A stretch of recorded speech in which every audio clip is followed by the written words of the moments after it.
ceux qui nous suivent sur Kingi Visio. J'espère que tout le monde va bien. Je ne vois pas Edmond, Soukeina, vous êtes là? Ok, Edmond aussi peut tourner peut-être sa caméra. Oui, je suis là, Kumba.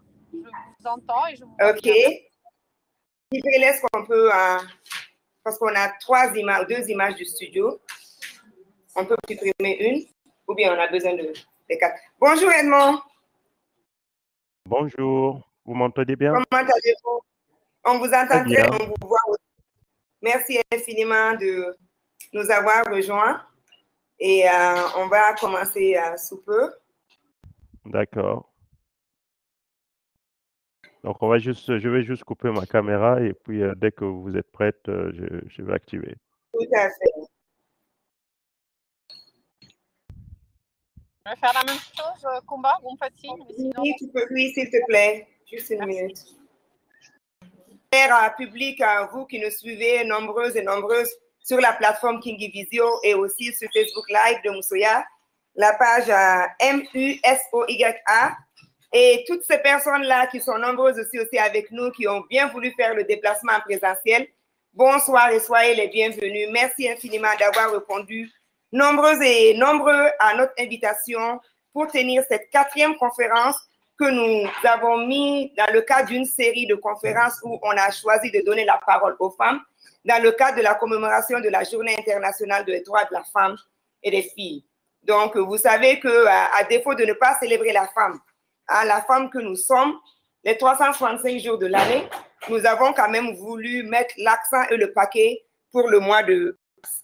Et c'est pour cela qu'en partenariat Moussoya, en partenariat avec Kingi Visio, le groupe Famille, l'Université virtuelle du Mali, avons organisé des séries de conférences pour vraiment honorer les femmes, susciter le débat autour du leadership africain, susciter le débat autour de la représentation et de la participation des femmes aux instances de décision. Parce que nous savons que les questions d'inégalité, ce n'est pas que des mesquineries, mais c'est des questions vraiment de développement, c'est des questions humaines et c'est important, on ne peut pas avancer sans la moitié de la population que nous sommes. Donc, vraiment, merci infiniment de nous avoir rejoints aujourd'hui pour tenir 4e conversation avec une dame que j'apprécie, qui est une amie personnellement, mais qui est une très grande personne, non sur le taille littéralement, vous allez la voir. Elle nous suit pourtant après Kingi Visio avec l'embouteillage maintenant de Bamako, c'est pas évident, mais elle va nous rejoindre très bientôt en présentiel. Et il s'agit de Soukeina Kane, la directrice des opérations de la Banque mondiale sur 4 pays de la francophone, le Tchad, le Niger, le Burkina Faso et le Mali. Soukeina, c'est quelqu'un que j'apprécie, comme je l'ai dit, parce qu'elle incarne, à mon avis en tout cas, vous aurez à la découvrir, celles et ceux qui ne connaissent pas, elle incarne l'essence du leadership, parce qu'elle a ses valeurs intrinsèques africaines, l'humilité, servir et la compétence. Donc, c'est pour cela, quand on a voulu donner la parole aux femmes, on s'est dit qu'on veut seulement avoir des femmes d'autres horizons, africaines, mais d'autres pays, pour avoir une autre perspective. Parce que c'est toujours bien d'écouter d'autres personnes pour après voir est-ce qu'on est sur la bonne voie, quelles sont les leçons apprises, quelles sont les expériences qu'on peut partager. Donc, j'ai dit, il faut que coûte, même si je la côtoie pratiquement tous les jours, je voudrais aussi qu'elle puisse en parler et que d'autres personnes puissent la découvrir. Donc, nous allons aujourd'hui nous entretenir avec Madame Soukeina Kane, directrice des opérations de la Banque mondiale, qui est au Mali avec nous depuis 2017, mais qui travaille au sein de la Banque mondiale depuis 2003. Donc, elle a beaucoup d'expérience au sein de la Banque mondiale. Elle va aller sur ses 17 ans, ou 18 ans même. Donc, c'est quand même une connaissance. Elle est là. On est des jumelles. Merci beaucoup, madame. Et désolé encore pour l'embouteillage de Bamako, parce que je sais que vous devez être très embêtés pour la perfectionniste que vous C'est pas tard hein, pour nous, parce que j'ai même pas fini de dire bonjour encore. Non, je suis vraiment désolée. Je pense même une minute de retard, c'est une minute de trop. Je m'en excuse auprès de vous et de toutes les personnes qui nous suivent. Toutes mes excuses. Ok, merci beaucoup. Donc, on est rejoint par beaucoup de femmes leaders accomplis et des femmes que j'estime beaucoup, des aînés, des petites sœurs, des amis, et même des filles. Donc, je pense qu'on va peut-être donner la parole rapidement pour que chacune puisse se présenter. Et merci infiniment, Valérie, d'être là, toujours de nos côtés. Je pense que tu as démontré que tu es maintenant 100% malienne et on ne peut que se réjouir pour cela. Donc, Valérie Belver, c'est la directrice de RMO, donc l'agence de placement. Madame Soukeina, quand je l'ai pratiquement 18 ans d'expérience au sein de la Banque mondiale qu'elle a rejoint depuis 2 mois, mais avant la Banque mondiale, elle a servi aussi dans de grandes entreprises au Sénégal, son pays d'origine. Elle a mené des études en comptabilité et finance, travaillé dans le domaine de l'audit. Il y a une petite anecdote que j'aime raconter à propos de Soukeina. On s'est connus en 2017 quand elle est venue, mais des gens nous demandent, vous connaissez depuis quand? C'est comme si on connaissait depuis plus de 10 ans, toujours. Donc, quand elle est venue, je travaille avec un texte, je l'ai connu sur le plan professionnel d'abord. J'avais un texte qui avait passé haut les mains, peut-être je dirais 20 ou 25 personnes et peut-être 2 ou 3 personnes qui étaient au niveau de Soukeina. Tous ont regardé le texte signé sans problème. Et dès que je donne le texte à Soukeina, elle dit, attends, est-ce que je peux avoir quelques minutes? Elle regarde comme ça seulement, elle dit, attention, il y a une erreur ici. Attention, il y a une... bon, Madame Ba, est-ce qu'on peut attendre? Je pense que je dois lire ce document-là. Hein. J'ai dit, il n'y a aucun souci. Madame Khan, prenez votre temps. Et je dis, Allah, une flamme c'est là. Elle va encore nous montrer qu'elle est mesquine. Mais quand elle a fini, j'ai dit, Soukeina, merci infiniment parce que vous venez d'incarner le leadership africain comme on le veut. Parce que vous n'êtes pas à ce poste par hasard.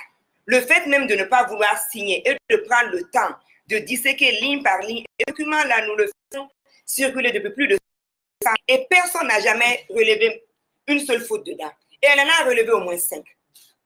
Donc j'ai dit merci parce que ça me montre que vous êtes là où vous êtes par mérite, que vous avez l'œil pour le détail et que vous êtes perfectionniste parce que c'est de ce genre de personnes dont notre pays, spécifiquement le Mali, a besoin parce qu'il faudrait que nous, on remonte hautement la barre et vraiment nous départage complètement de la médiocrité qui semble être une certaine culture maintenant.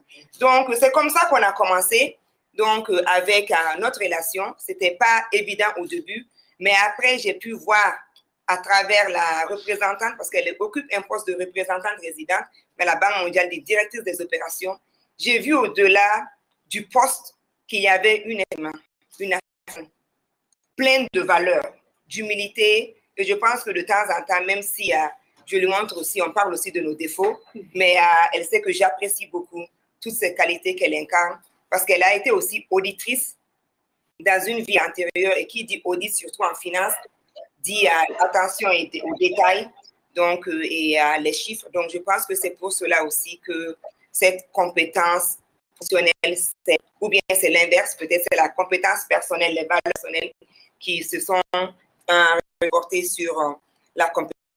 Le Banque mondiale, avant de joindre le Mali, elle a eu plusieurs postes, notamment au sein de la division politique opérationnelle et services, OPCS. Elle a aussi travaillé pour la région du Moyen-Orient et de l'Afrique du Nord. Et avant de venir au Mali en 2017, elle était en charge du chef service gouvernance pour la région Asie centrale et Europe.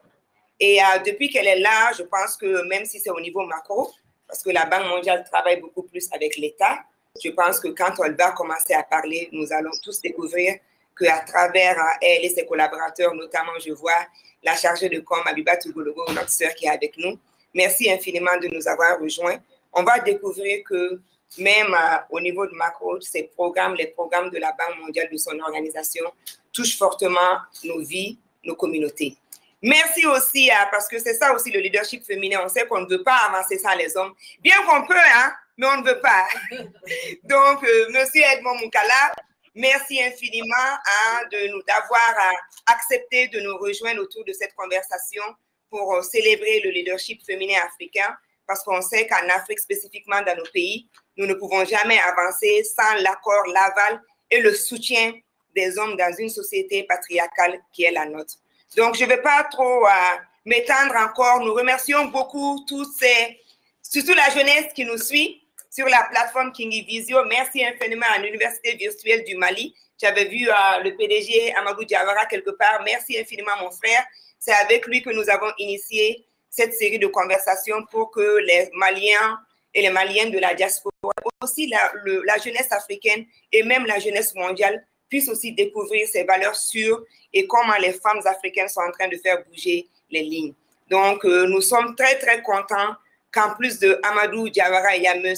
Edmond Moukala, qui est le représentant de l'UNESCO au Mali, qui va aussi partager avec nous son expérience et surtout des astuces pourquoi et comment on peut faire pour que les hommes soient encore plus nombreux à nous soutenir.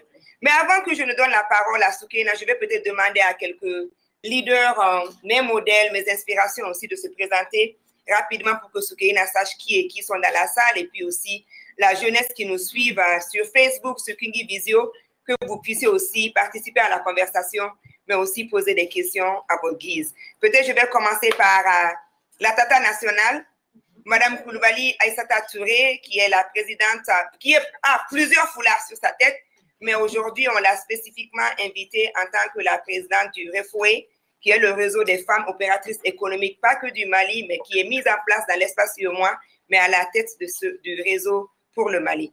Madame Koulibaly, vous avez la parole. Merci, Koumba. Merci, je suis très honorée. Merci, Madame la représentante. Nous sommes vraiment, en tout cas, particulièrement, je suis honorée d'être parmi vous cet après-midi. Et je n'ai pas eu, malheureusement, beaucoup d'occasions de partager certaines de mes préoccupations. J'espère que peut-être, même si le temps nous fait deux fois un peu, et je souhaiterais en tout cas, je le dis, c'est un souhait ardent, vous rendre contact pour que nous puissions vraiment discuter de certains points qui mériteraient toute votre attention. Nous savons que l'économie du Mali, l'économie mondiale, le Mali ne fait pas une exception, a pris un coup, malheureusement, à cause du Covid, particulièrement le Mali, avec tout ce qui est insécurité qui s'est installée depuis des années. Donc, insécurité plus Covid, deux choses qui font que l'économie du Mali a beaucoup peiné, surtout les femmes, parce que ce sont elles qui, en général, ont beaucoup souffert et ont beaucoup perdu. Donc, en tant que chef d'entreprise, je sais ce que je vis au quotidien et j'imagine ce que vivent également les autres femmes qui sont un peu loin donc, de la capitale, celles qui sont dans les zones rurales, celles qui sont dans l'informel, celles qui sont commerçantes transfrontaliers. Donc, beaucoup de choses, honnêtement, qui font que nous avons tout intérêt à dialoguer avec vous pour trouver des pistes pour la relance économique, Inch'Allah, après post-Covid. C'est le but, exactement, c'est le but. Et on va continuer après 18h aussi autour d'un cocktail. Là, ça serait peut-être un peu plus formel. Maintenant, Maître. Merci beaucoup. Bonjour à toutes et à tous. Bonjour. Donc, Maître Toumata Sidibé Diallo, je suis avocate inscrite au barreau de Paris et du Mali. Et je suis ravie d'être là. Et je confirme vos propos concernant les qualités de notre grande sœur Soukaina, que j'ai également eu l'occasion de découvrir et d'apprécier. Je me définis moi-même en tant que citoyenne engagée et je me réjouis de ces conversations qui sont mises en place, surtout en ces moments cruciaux pour notre pays, puisque j'estime qu'il est extrêmement important en ces moments justement les femmes aient la faculté de peser sur les décisions qui seront prises. Ça me paraît extrêmement important. Nous avons été en marche pendant plusieurs années, pendant plusieurs décennies. Je pense qu'il est temps maintenant de s'affirmer, de porter notre voix. Tout à fait. Merci. Merci infiniment, Maître. Et ma chère amie Kadisila, Maëva Palace, African Grill, qui est toujours accompagnée de notre petite sœur jumelle, Fatou. Donc, Kadi, tu voudrais dire deux mots aussi? Kadisila de Femme Entrepreneur, comme et je suis là, je suis ravie d'être là parce qu'on apprend tous les jours avec Koumba d'ailleurs et ça me... Merci infiniment. Et là, j'ai tenu à amener une autre personne, une grande sœur, mais qui est quand même un peu fâchée contre moi, contre Soukeina. Donc, on dit, viens, ça, tu vas lui dire ça face à face. Mais aussi, comme Soukeina n'a pas sa langue dans sa poche, elle te dira aussi pourquoi le business n'a pas pu aussi prospérer. Donc, ça, c'est ma grande sœur, Madame Guindo, Fanta Sissogo. Et je ne vais pas dire le nom affectueux qu'on a, parce que si je dis ça, ça serait trop grave. Madame la directrice de IAM. Bonsoir, Madame Soukeina. Bonsoir, Bonsoir. Je suis Madame Guindo, Fanta Sissogo. Je suis la directrice de l'agence Mali Management et la société de sécurité. Bon, je dirais carrément que je suis partout au Mali et je compte aller dans la sous-région aussi. Ça, c'est l'objectif visé. Mais bon, comme elle l'a dit, on aura l'occasion d'en parler parce que je suis fâchée avec la banque. Et à travers moi aussi. Je sais. Et donc, il y a une autre des clientes à côté de toi. Ça, c'est la directrice nationale du réseau de toutes les femmes minières du Mali, AFEMIN, l'Association des femmes minières du Mali. Donc, notre présidente, Assadou Kouré.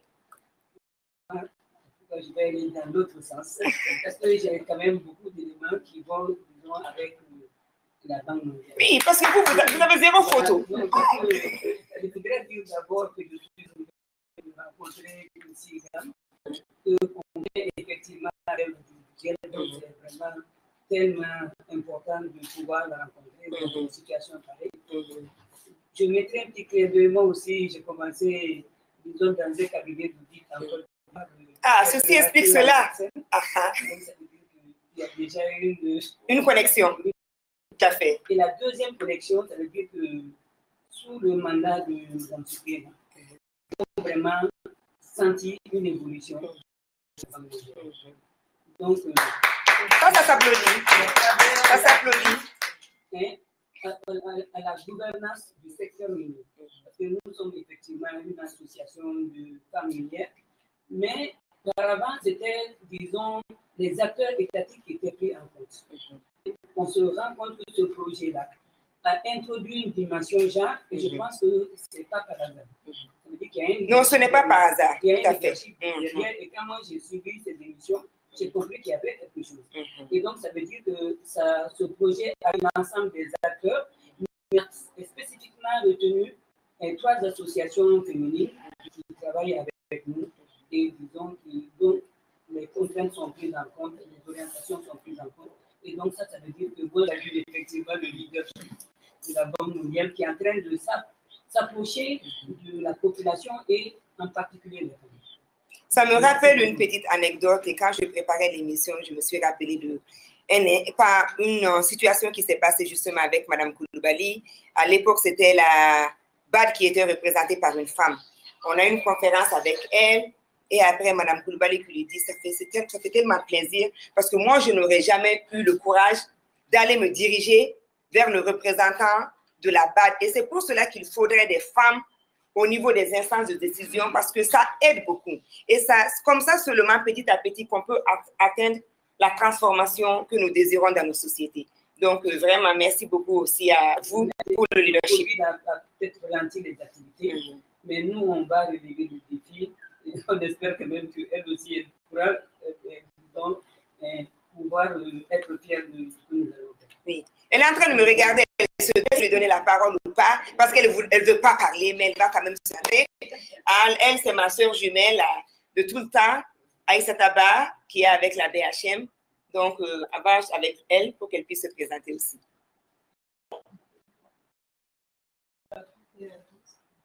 Bonjour. Je suis la directrice du réseau de la Banque malienne de solidarité.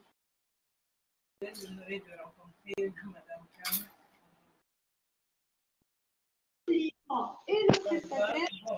On a un peu de la Banque mondiale. Annuellement, on a une visite de la banque. Mais je n'ai jamais eu l'occasion de la rencontrer, elle spécialement. Oui, peut-être je faisais le blocage parce qu'elle a un petit côté qu'on va découvrir plus tard durant le cocktail. Et là, moi, ça m'embête parce que si je vous présente là, toute la conversation va se passer sous mon dos. Ok, derrière toi, il y a une autre de mes sœurs, retardatrice, qui veut se cacher. Donc, elle est là avec la Banque des banques, Mme Tungara Touré.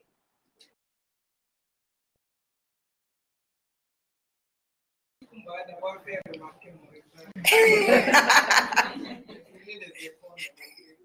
Bon d'être là quand même. Merci.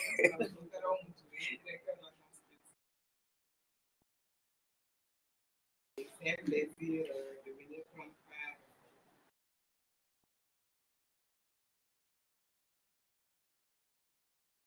à des sujets.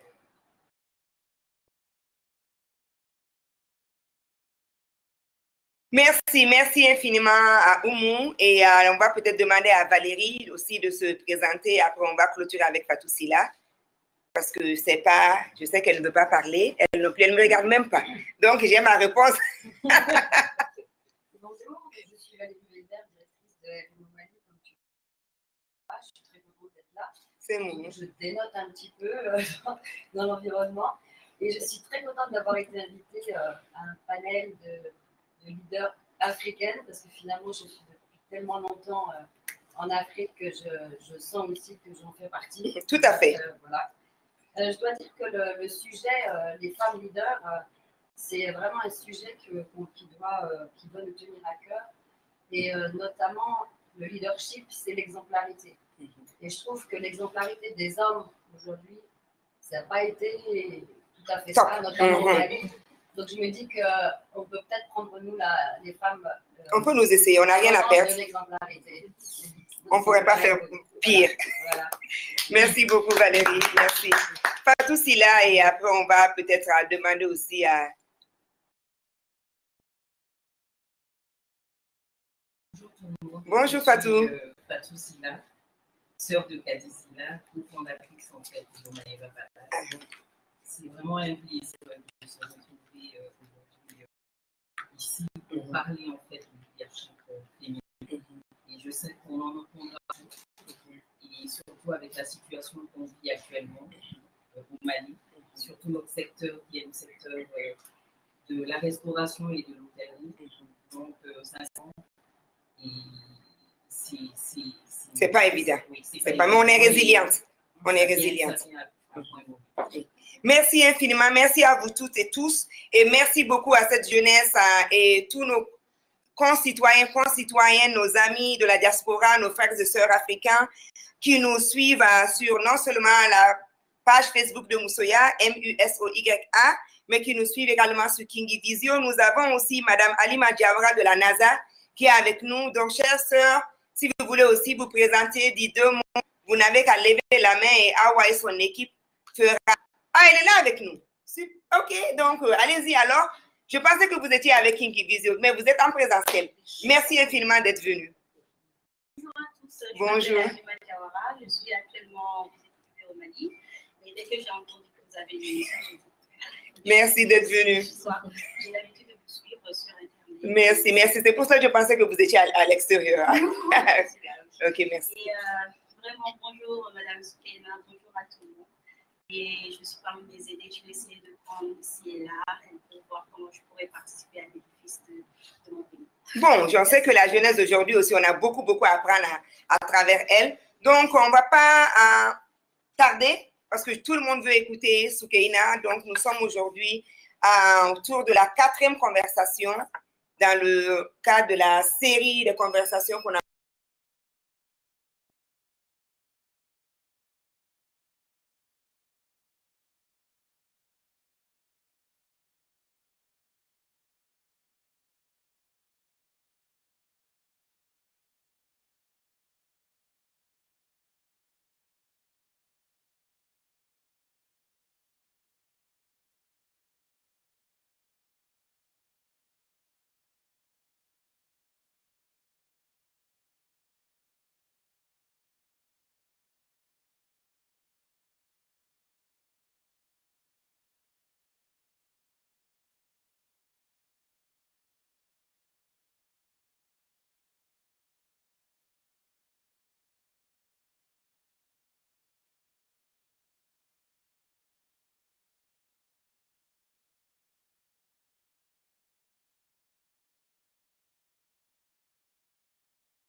cette responsabilité individuelle que la femme prend en sachant que, comme je dis, on ne peut pas être spectateur de sa vie, il faut être acteur de sa vie, actrice de sa vie. Cette prise de conscience de cette responsabilité individuelle, je pense que ces femmes leaders, en général, c'est quelque chose, c'est un trait de caractère qu'on a pu observer. Deux traits de caractère, je dirais, c'est avoir ce sens d'esprit et de faire éclore les talents. Il ne suffit pas d'arriver seul en haut de l'ascenseur et de regarder les autres en bas. Je pense que le vrai leadership, c'est quand on arrive à faire monter d'autres personnes, d'autres femmes dans cet ascenseur de leadership féminin. Ça, c'est le deuxième élément que j'ai pu observer. Le troisième élément, c'est être soi-même. Ne pas s'excuser d'exister. Même s'il faut avoir l'humilité de toujours travailler pour être la meilleure version de soi-même, mais ne pas essayer d'être la version que quelqu'un veut que vous soyez. Je pense que ces éléments-là, me semble-t-il, sont importants. Et en tout cas, pour ma part, dans la plupart des leaders que j'ai pu rencontrer ou que j'ai pu admirer, ce sont des caractères que j'ai pu observer. Merci. Merci beaucoup. Ça m'étonne quand même de vous. On a retenu le sens de la responsabilité individuelle qui incarne aussi la femme perfectionniste que vous êtes, avoir le sens de la responsabilité. Vous avez parlé du fait de servir. Vous avez parlé du fait de servir et de toucher d'autres vies, que le bonheur et le bien acquis ne se limitent pas qu'à soi, mais toucher d'autres vies, impacter d'autres personnes. Et vous avez parlé de ce troisième caractère qui est l'authenticité, être soi-même. Mais pourquoi vous n'avez pas parlé, par exemple, de l'éducation? Parce que c'est parce que vous reconnaissez quelque part le fait qu'on peut être femme non instruite, parce que ici, quand on dit éducation, on pense automatiquement à l'école, mais que tout le monde, même non instruit, ça ne veut pas dire qu'on n'a pas de tête, qu'on n'a pas de valeur, qu'on n'est pas éduqué. Donc, on peut aussi donner. Parce qu'en général, on va dire qu'il faut la compétence, il faut les talents avant de vouloir être leader. Ben, je n'ai pas parlé d'éducation, justement, pour exactement les raisons que tu évoques. Pour ne pas éliminer des femmes ou partir de thèse qu'une femme qui n'a pas été éduquée n'est pas une femme leader. Cela étant dit, j'accorde une place primordiale à titre personnel, mais l'institution que je représente, pour nous, l'éducation est un élément fondamental pour permettre l'autonomisation des femmes, pour permettre à nos pays de sortir de cycle vicieux de pauvreté et de fragilité dans lequel certains de nos pays sont. Donc, j'accorde une place évidente. Mais ce que j'essaie simplement de dire, et j'espère qu'on aura l'opportunité d'en parler, je suis contente qu'on ait l'UNESCO le pouvoir de représentant de l'UNESCO qui va parler de l'éducation. Mais il y a des femmes qui n'ont jamais été à l'école, mais qui sont des leaders. Tout à fait. Moi, je pense qu'à titre personnel, une personne qui a beaucoup compté dans ma vie, que je considère comme un modèle, c'est ma grand-mère. Elle n'a jamais été à l'école. Mais ça ne l'empêchait pas d'avoir des valeurs, d'avoir du caractère, de s'affirmer. Et ces questions de responsabilité individuelle, ces questions de mentoring et de faire éclore des talents, et tout ce que j'ai dit, je pense que je le retrouvais chez elle. Mais je ne fais pas l'apologie de l'illettrisme, bien au contraire. Bien sûr. Et aussi, il faut dire que pendant ces périodes-là, même si les gens n'avaient pas accès à l'école, il y avait quand même des systèmes de formation endogènes propres à nos sociétés où on apprenait quand même le basic, même sur la santé reproductive, la santé du corps, les valeurs de politesse, d'intégrité, de respect du bien public. Donc, c'est des choses qui étaient transmises. Je ne sais pas, Monsieur Edmond Moukala, représentant de l'UNESCO, qu'est-ce que vous voulez ajouter par rapport à ce portrait qui n'est peut-être pas typique, mais qui peut donner un début de conversation autour de certaines valeurs?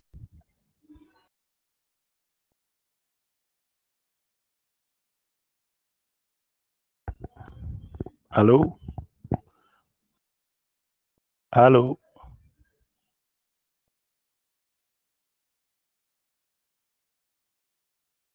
Oula. Edmond, on n'est pas là. Hein? Oui, moi je suis là. Ok.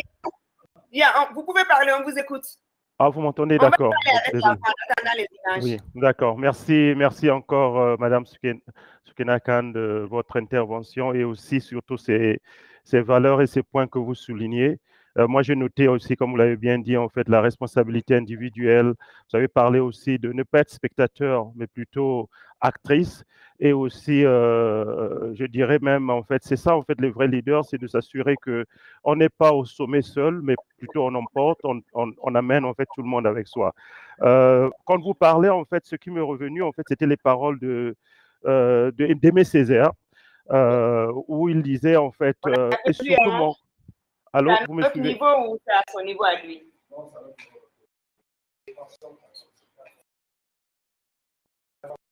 Et vraiment, on s'excuse toutes celles qui nous suivent.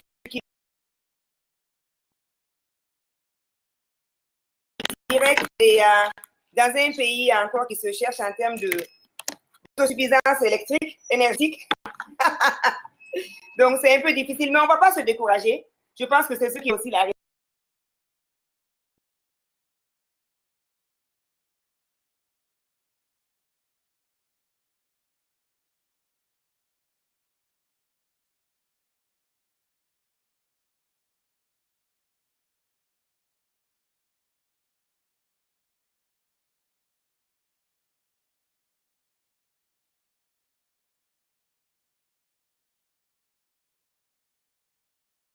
Allô?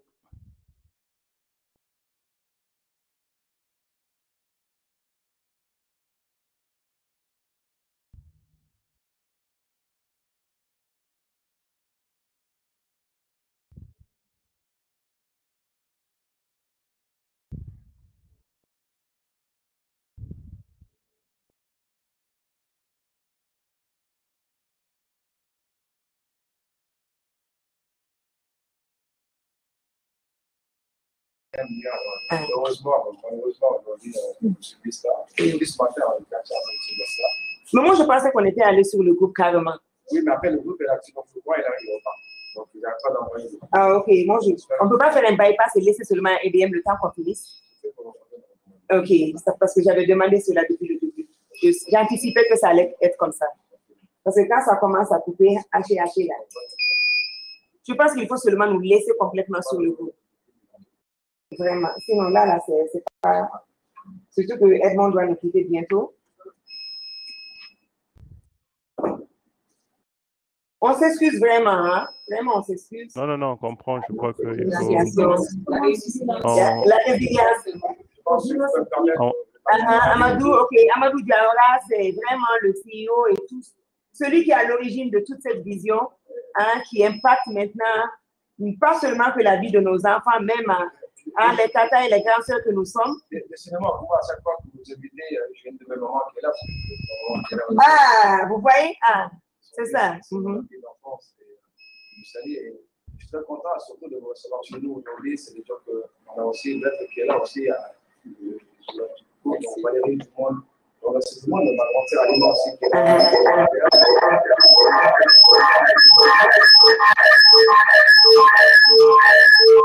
Okay, what's going on?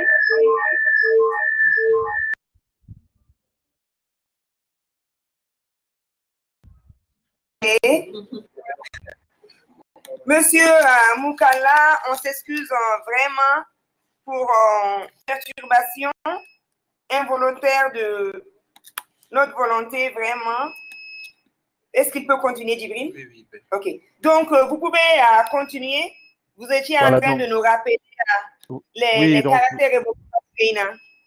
Exactement. Donc, la responsabilité individuelle, de ne pas être spectateur, mais plutôt actrice, et faire monter les autres, donc fédérer dans la vision. Donc, on n'est pas seul au sommet de la colline, mais plutôt qu'on amène tout le monde avec soi. Et c'est ça, c'est vraiment le vrai leadership. Et je tenais donc vraiment à lui rendre hommage là-dessus aussi de son parcours, qui déjà devient un témoignage et aussi une inspiration pour les jeunes. Alors, réagir, donc la première réaction, je vais plutôt aller sur des citations qui parlent mieux que de longues phrases.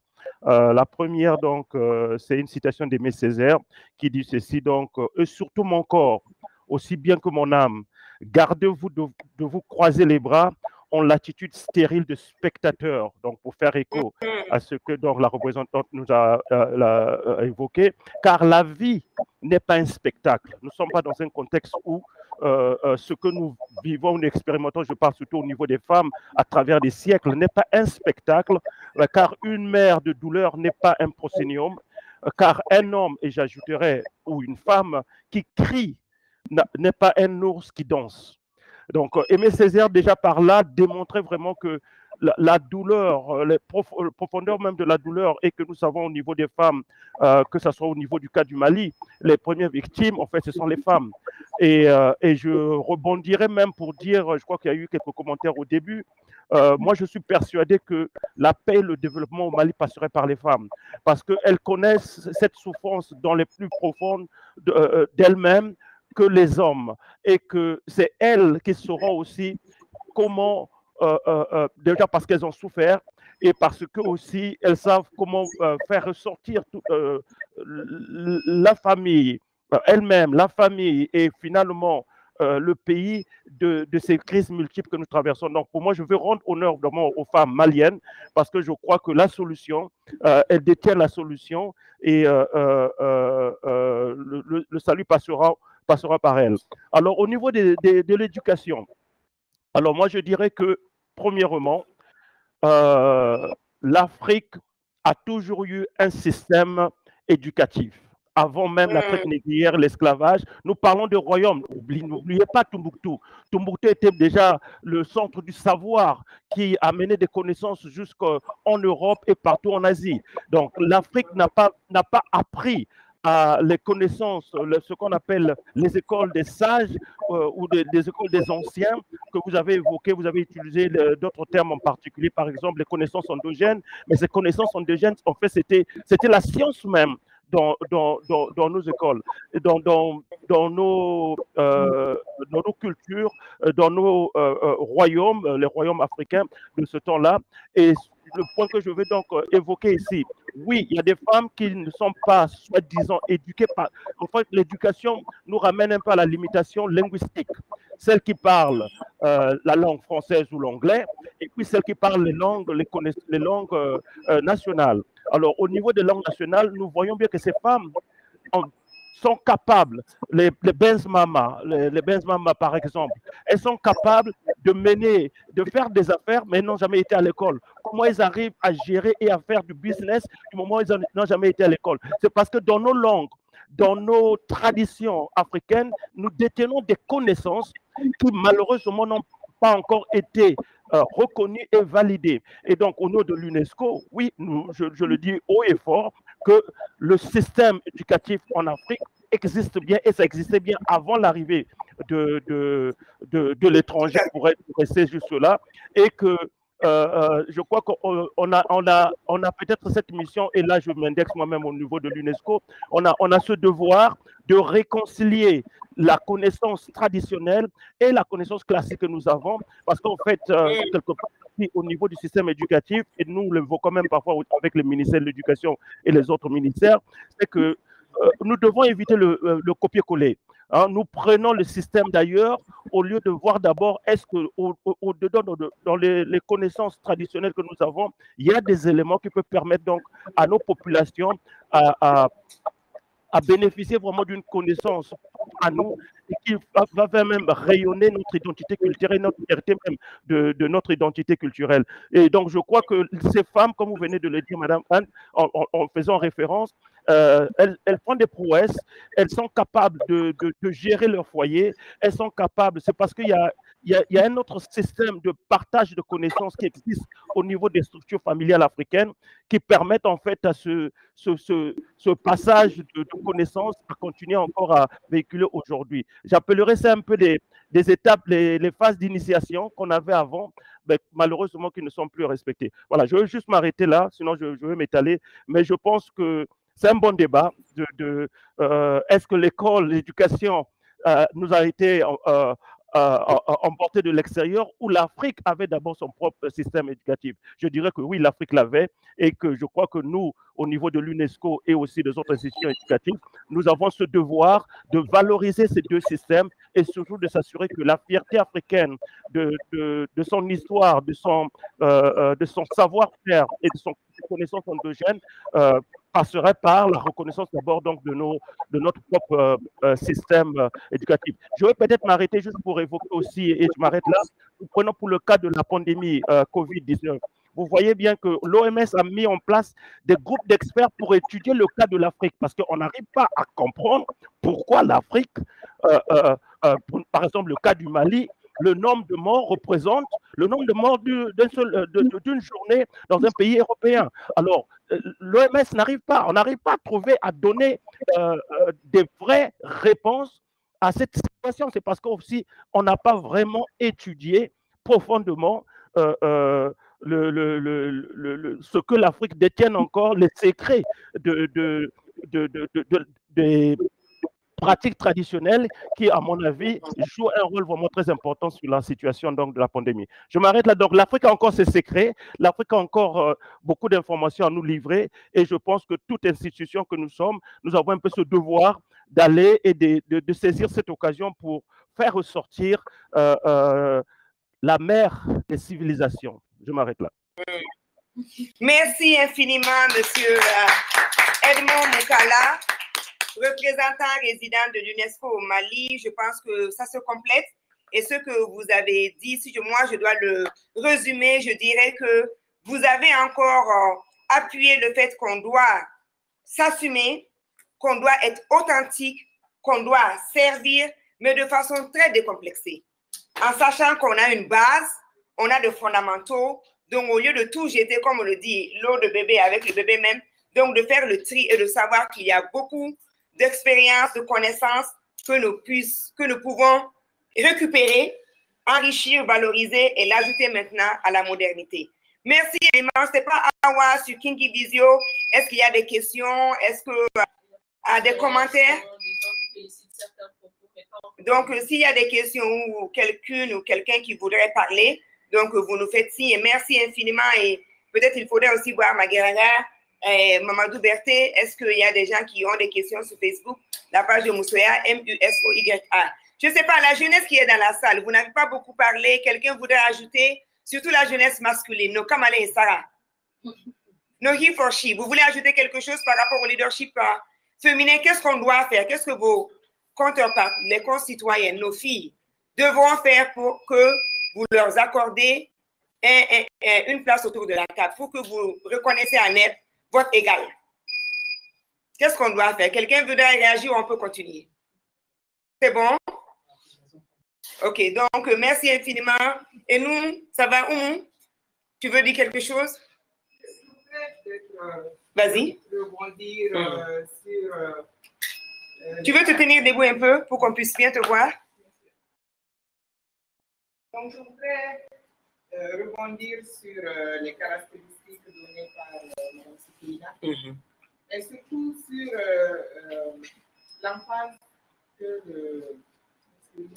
Moukala a fait par rapport à l'éducation. Moi, je trouve que le système éducatif actuel implique une certaine aliénation. Ah oui, tout ça sous-entend. Qui fait que c'est difficile d'émerger parce qu'on a, Sikina l'a dit tout à l'heure, être leader, c'est rester soi-même, pouvoir émerger dans le monde aujourd'hui, mais tout en gardant sa nature et rester soi. Or, il me semble que le système éducatif actuel n'encourage pas ça. On ne nous apprend pas notre culture, on ne nous apprend pas notre histoire, encore moins notre géographie.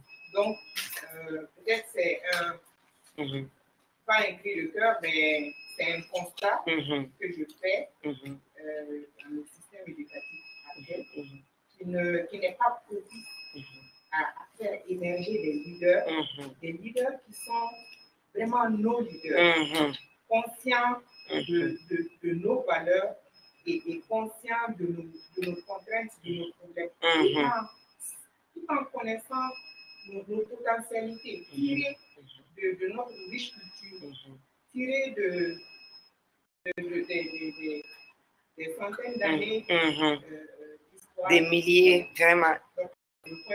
Merci infiniment, Oumou. Je pense que c'est ce que Edmond a dit, il faudrait vraiment pouvoir concilier et faire vraiment de ce tissage une aubaine plutôt que de laisser tout derrière. Soukaina, ça va? Tout va bien? Ok, donc je ne sais pas maintenant, on a parlé maintenant du prototype, du modèle, même s'il n'y a pas de modèle type, il y a certaines valeurs quand même qu'on est tous et tous unanimes, qu'on devrait incarner si nous voulons nous assumer en tant que femmes leaders africaines en ce 21e siècle. Mais si nous voulons remonter un peu, parce que Oumou nous a amené à l'Égypte antique, Edmond a parlé de nos enracinements avant même la question coloniale ou l'esclavage. Donc, il a parlé de Tombouctou en tant que centre mondial même de la connaissance, de la quête du savoir. Et si on voit les acquis aujourd'hui, la voie que nous sommes en train de prendre et le peu qu'on connaît de nos pionnières panafricanistes qui ont été quand même précurseurs de la lutte indépendantiste, je pense à par exemple à Awa Keïta, celles qui ont mis l'Organisation panafricaine des femmes. Vous pensez qu'on est sur la bonne voie ou on peut mieux faire? Alors, moi, je pense que si on regarde déjà globalement, il est indéniable qu'il y a eu des avancées. Je pense qu'il faut le reconnaître. Les femmes ont accès à des postes aujourd'hui électifs, à des postes politiques, aux sociétés cotées en bourse. Si on regarde, on prend vraiment une photographie mondiale. Je pense qu'on peut dire. Si on maintenant revient dans nos environnements également, je pense qu'on peut également faire part d'un certain nombre de résultats positifs pour les femmes. Je pense qu'il faut toujours voir peut-être le verre à moitié plein plutôt qu'à moitié vide. Cela étant dit, on n'a pas de raison aujourd'hui non plus d'être complaisant par rapport aux résultats qui ont été achevés, parce que je pense qu'il reste encore énormément de progrès à faire et que le chemin est semé d'embûches pour les femmes. Et on a parlé d'éducation.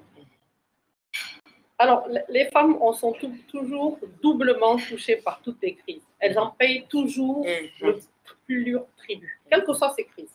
Okay? Quand on est dans des pays comme en Afrique notamment, je veux parler de la zone du Sahel, au-delà du Mali, je suis en charge d'autres pays du Sahel. Tout à fait. Les systèmes éducatifs font partie des systèmes les plus faibles au monde. Regardez le capital humain, si vous regardez sur les pays. En termes quantitatifs et qualitatifs. Voilà. Alors, non seulement, quand on regarde les 30 pays où le capital humain est le plus faible, les 25 sont des pays africains. Capital humain, ça veut dire que c'est vraiment, c'est pas bon vivre là-bas qu'on souffre. Non, c'est surtout le capital humain. Parce que capital humain, nous, on ne connaît pas ce terme-là. Il évalue surtout la santé, l'éducation et la capacité de cette personne à pouvoir être productive. Okay? Donc, sur toutes ces données-là, malheureusement, les pays africains sont malheureusement à la traîne. Alors, quand on vient maintenant dans notre sous-région, encore au Mali, vous verrez que simplement 25% des femmes ont accès au système éducatif. On a seulement 25% de femmes qui sont éduquées. On en parlait hier, oui. Contre 45% des hommes, qui est déjà faible pour un pays. Mais vous voyez, comme je vous dis, à chaque fois... Donc, hommes ou femmes, on n'a même pas atteint les 50%. Non. Donc, ça veut dire que la majeure partie de nos populations ne sait ni lire ni écrire, en tout cas dans la langue étrangère ou même l'alphabétisation. Ça, c'est dommage. Donc, ça, c'est déjà, c'est quand même un problème majeur. C'est même, j'allais dire, une urgence qui mérite toute notre attention. Par rapport à l'éducation, il y a deux aspects. Il y a l'aspect accès à l'éducation à l'école, mais il y a aussi la qualité de l'éducation. On réalise aussi, et ça, malheureusement aussi, le Mali et les pays du Sahel font partie de ces statistiques peu enviables, que même pour quand on a atteint l'année, quand on a fait toute sa scolarité, en termes quantitatifs, ça revient à 2,6 années, comparativement au monde. Les managers sont là, je pense que les chefs d'entreprise que vous êtes. Je pense que ce sont des statistiques qui invitent à... Jusqu'à la terminale. Tu fais 12 années, c'est comme si tu as fait seulement moins de temps. Comparativement au reste du monde. Okay? Donc ça, ce sont des statistiques qui nous invitent à beaucoup de de réflexion et d'humilité de l'éducation est en crise. Alors, et malheureusement, on voit la corrélation entre l'éducation, le capital humain même pour être plus inclusif, l'autonomisation des femmes et le développement économique. Intimement lié. C'est intimement lié. Et aujourd'hui, quand on parle d'autonomisation des femmes, je dis toujours, ce n'est pas une question simplement de justice sociale, c'est une question de politique économique. Si nos pays veulent sortir du vicieux de la pauvreté, c'est une nécessité impérieuse que les femmes fassent partie de cet agenda-là. Donc, quand on revient à l'école, bon, je comprends ce qu'en tout cas a dit. Là où j'ai peut-être prendre un tout petit peu un avis, bon, c'est le combat l'a dit, j'ai tendance à vouloir juste prendre un contre, c'est de dire qu'est-ce qu'on attend de l'école. L'école est loin d'être parfaite, il y a beaucoup de réflexions, y compris à notre niveau en tant qu'institution. Quel type d'école, sur les curriculums. On continue d'essayer de travailler sur les curriculums avec le gouvernement, bien entendu. Mais aujourd'hui, quand on réfléchit, est-ce que c'est le rôle de l'école d'éduquer nos enfants à 100%? Nos parents n'étaient-ils pas dans des systèmes qui étaient peut-être même plus aliénants, qui leur disaient que leurs ancêtres étaient des Gaulois? Pour autant, est-ce qu'ils ont perdu leur identité? Donc, je pense qu'il faut vraiment qu'on se pose ces questions-là. Est-ce que l'école, la première école qui est la cellule familiale, est-ce qu'elle continue de jouer son rôle? Est-ce que le père et la mère et la société, parce que dans notre société, l'enfant était élevé par toute la société. On ne pouvait pas se faire aller dans la rue et d'avoir certains comportements, parce que même si vos parents n'étaient pas là, la société, la communauté était là. Donc, je pense qu'il faut quand même, au-delà de ce débat sur l'école, qui est vrai, sur lequel je suis tout à fait d'accord, il faut évoluer, il faut faire avancer les choses, il faut que ce soit en adéquation. Mais il ne faut pas non plus que l'on mette la faute exclusivement sur l'école. Je pense qu'on regarde ce miroir en face de nous.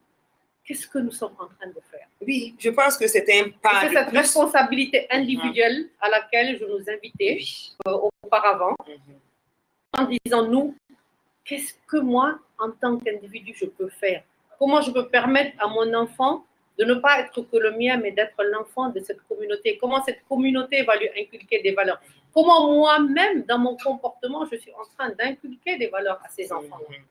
Donc, je pense qu'il faut travailler sur beaucoup de tableaux. C'est une question qui est délicate, c'est une question qui est complexe, mais encore une fois, qui est tellement importante qu'elle mérite notre attention. Oui, tellement importante. Et là, je regardais Fatou, je pensais à certaines de nos conversations et des conversations que j'ai aussi eues avec Assa en privé, le fait qu'on doit être là pour compléter. Mais je pensais au modèle asiatique.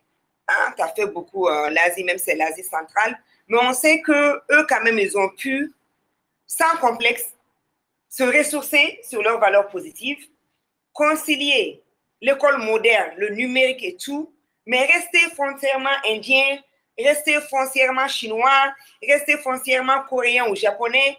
Donc, je pense que ça aussi, ce modèle, peut-être quelques pays africains sont encore un peu mieux que d'autres. Je pense à peut-être l'Afrique centrale qui bouge, mais qui aussi reste un peu ancrée dans les traditions. Valérie, on est en train d'aller un peu dans ton domaine. Je ne sais pas, tu voudrais ajouter quelques mots avant qu'on redonne la parole à Edmond?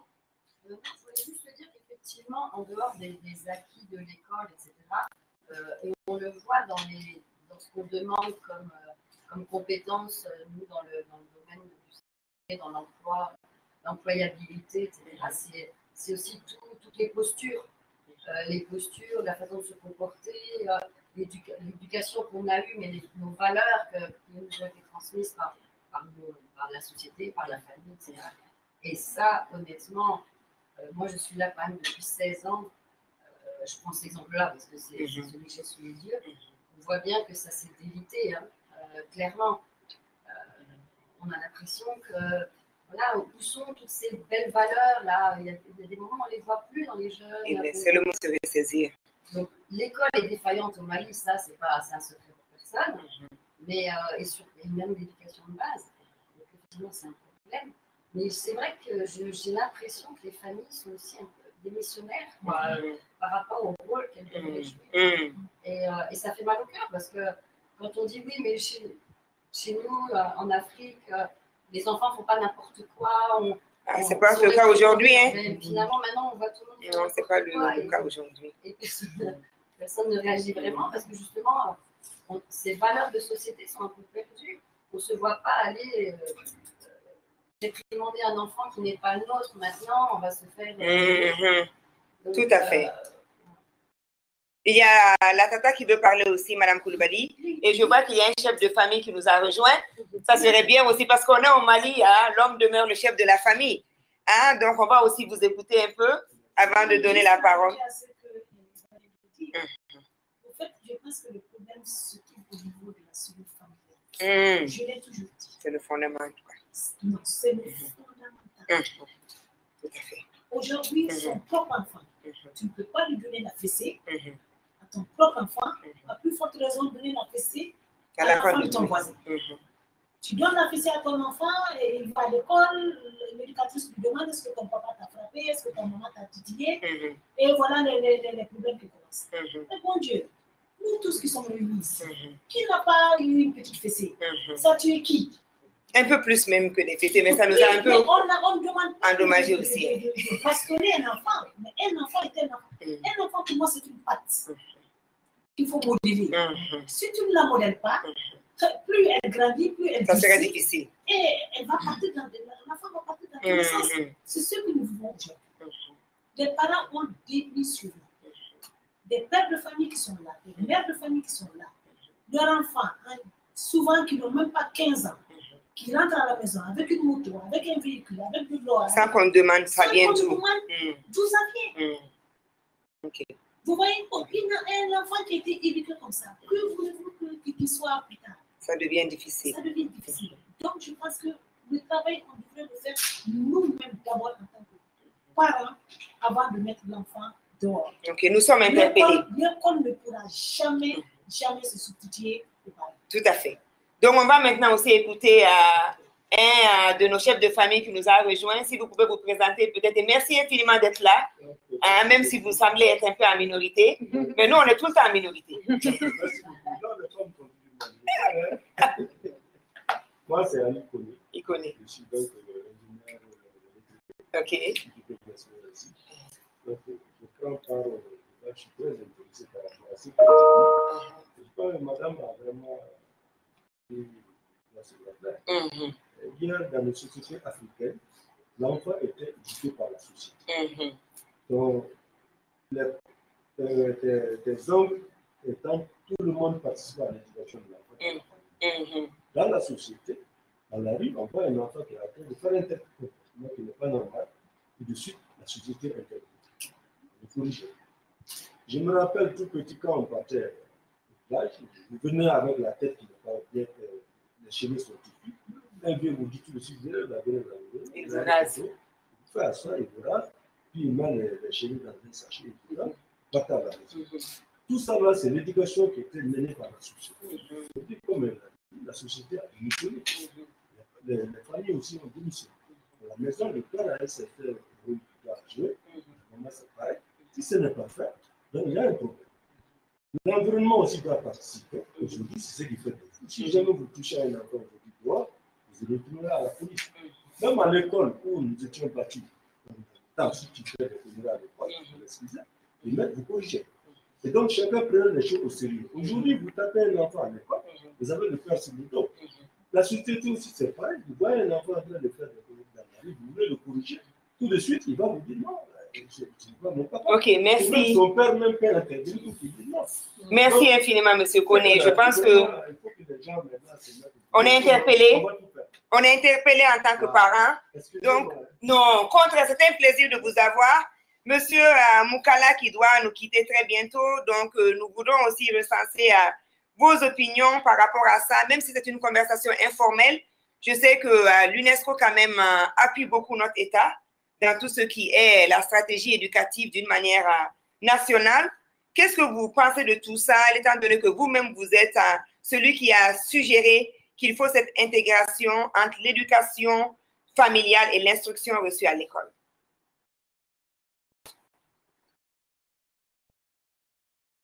Unmute. Oui, unmute. Voilà.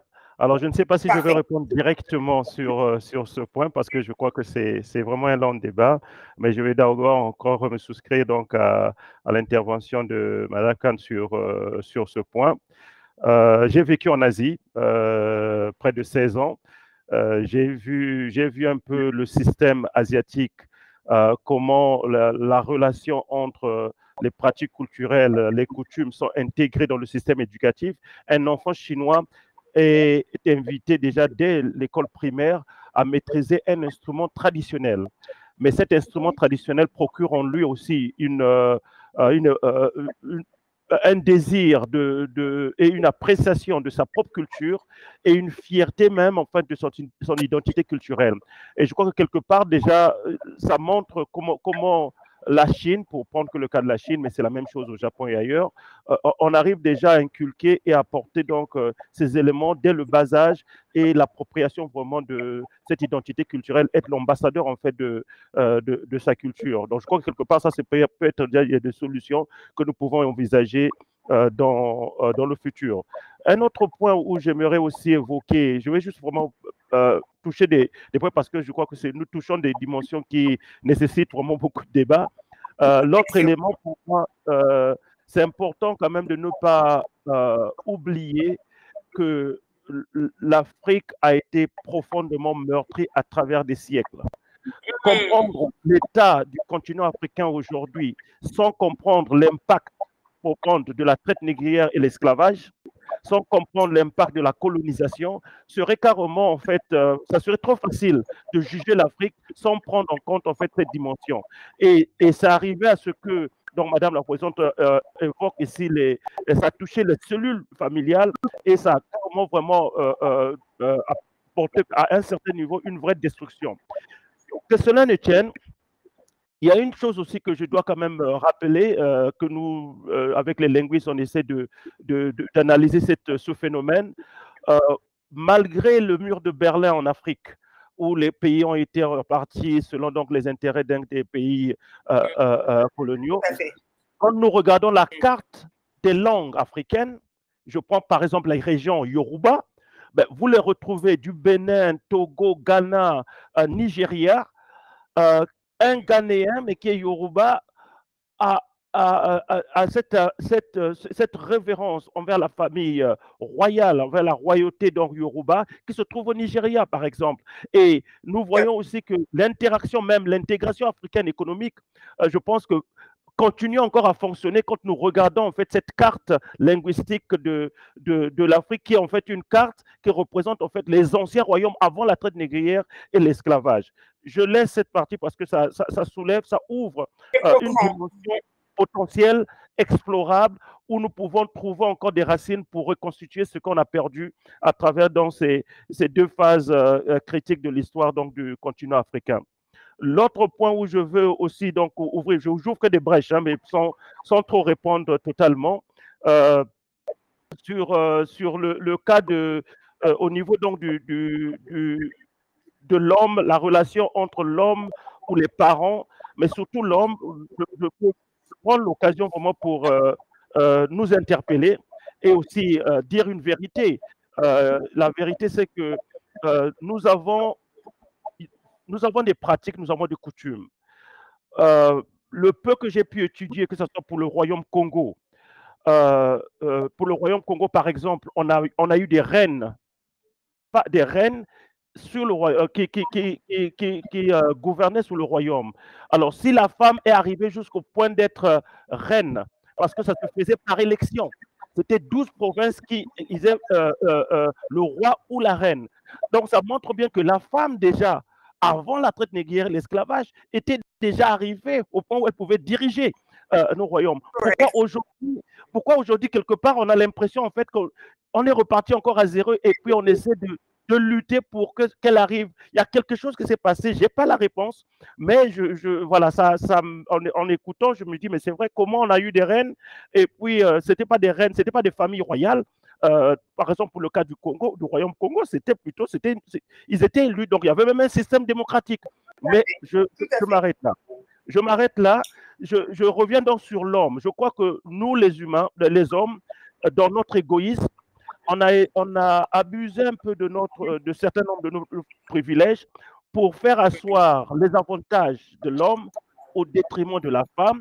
Et avec les siècles, on est en train de récolter un peu ce que nous vivons aujourd'hui. Mais je suis persuadé que dans l'ancien temps, il y avait un équilibre. Cet équilibre, nous le retrouvons dans le Kourkafougan, que la charte mandée, qui démontre encore comment toutes ces dimensions étaient bien réfléchies et vraiment bien articulées. Et donc, je termine avec toujours la phrase d'Aimé Césaire, je l'aime bien, parce qu'en fait, il dit des vérités d'une manière poétique et ça dit tout.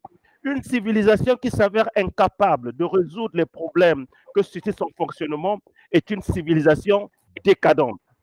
Une civilisation qui choisit de fermer les yeux à ses problèmes les plus cruciaux est une civilisation atteinte. Et oui, on est atteinte parce que quelque part, je parle de nous les hommes, on est en train de récolter le fruit de notre cupidité, égoïsme, et savoir qu'en fait, permettez-moi le terme, Dieu nous a mis sur terre au même pied d'égalité, et ce n'est ni la religion, ni les pratiques, ni les coutumes, ni nos traditions ont voulu que l'un soit au-dessus de l'autre. Non, je crois que c'était plutôt qu'il y avait une complémentarité, les rôles différaient, mais il y avait cette égalité qui était bien là affirmée.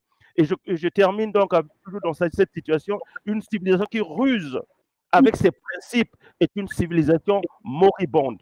Je crois que ça, c'est quelque chose un peu à la honte de nous les hommes, de ce que nous avons produit, et que le fruit, c'est ce que nous essayons de récolter. Et c'est ça qui amène donc la femme à revenir sur la scène donc qu'on a fait abandonner, et qu'elle reprenne sa place légitime au même pied d'égalité que l'homme. Et dans ces efforts, dans ces efforts-là, je voulais juste, si vous me permettez, évoquer un peu le programme Spotlight, financé par l'Union européenne, en collaboration donc avec le système des Nations Unies, que nous essayons de mener donc à travers le monde, qui donc essaie d'adresser donc les violences à l'égard des femmes, les filles, et aussi voir aussi comment le pouvoir économique, parce que cette discrimination ou la violence basée sur le genre est aussi liée le fait que le pouvoir économique de la femme n'a jamais été adressé vraiment dans tous les enjeux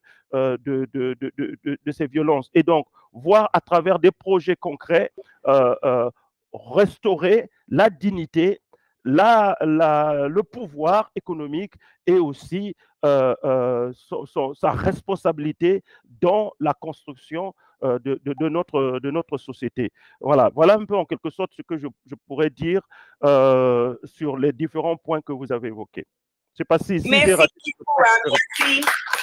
Merci, Monsieur Moukala. Peut-être vous allez rester encore quelques minutes, mais je sais qu'on vous avait seulement sollicité pour 1 heure de temps, étant donné que votre agenda est super chargé. Mais merci infiniment, et surtout pour ces mots de sagesse, de rappel du sage Aimé Césaire. Mais j'ai particulièrement aimé l'autocritique que vous avez pu faire en tant qu'homme masculin, et reconnaître que peut-être il est l'heure de la correction.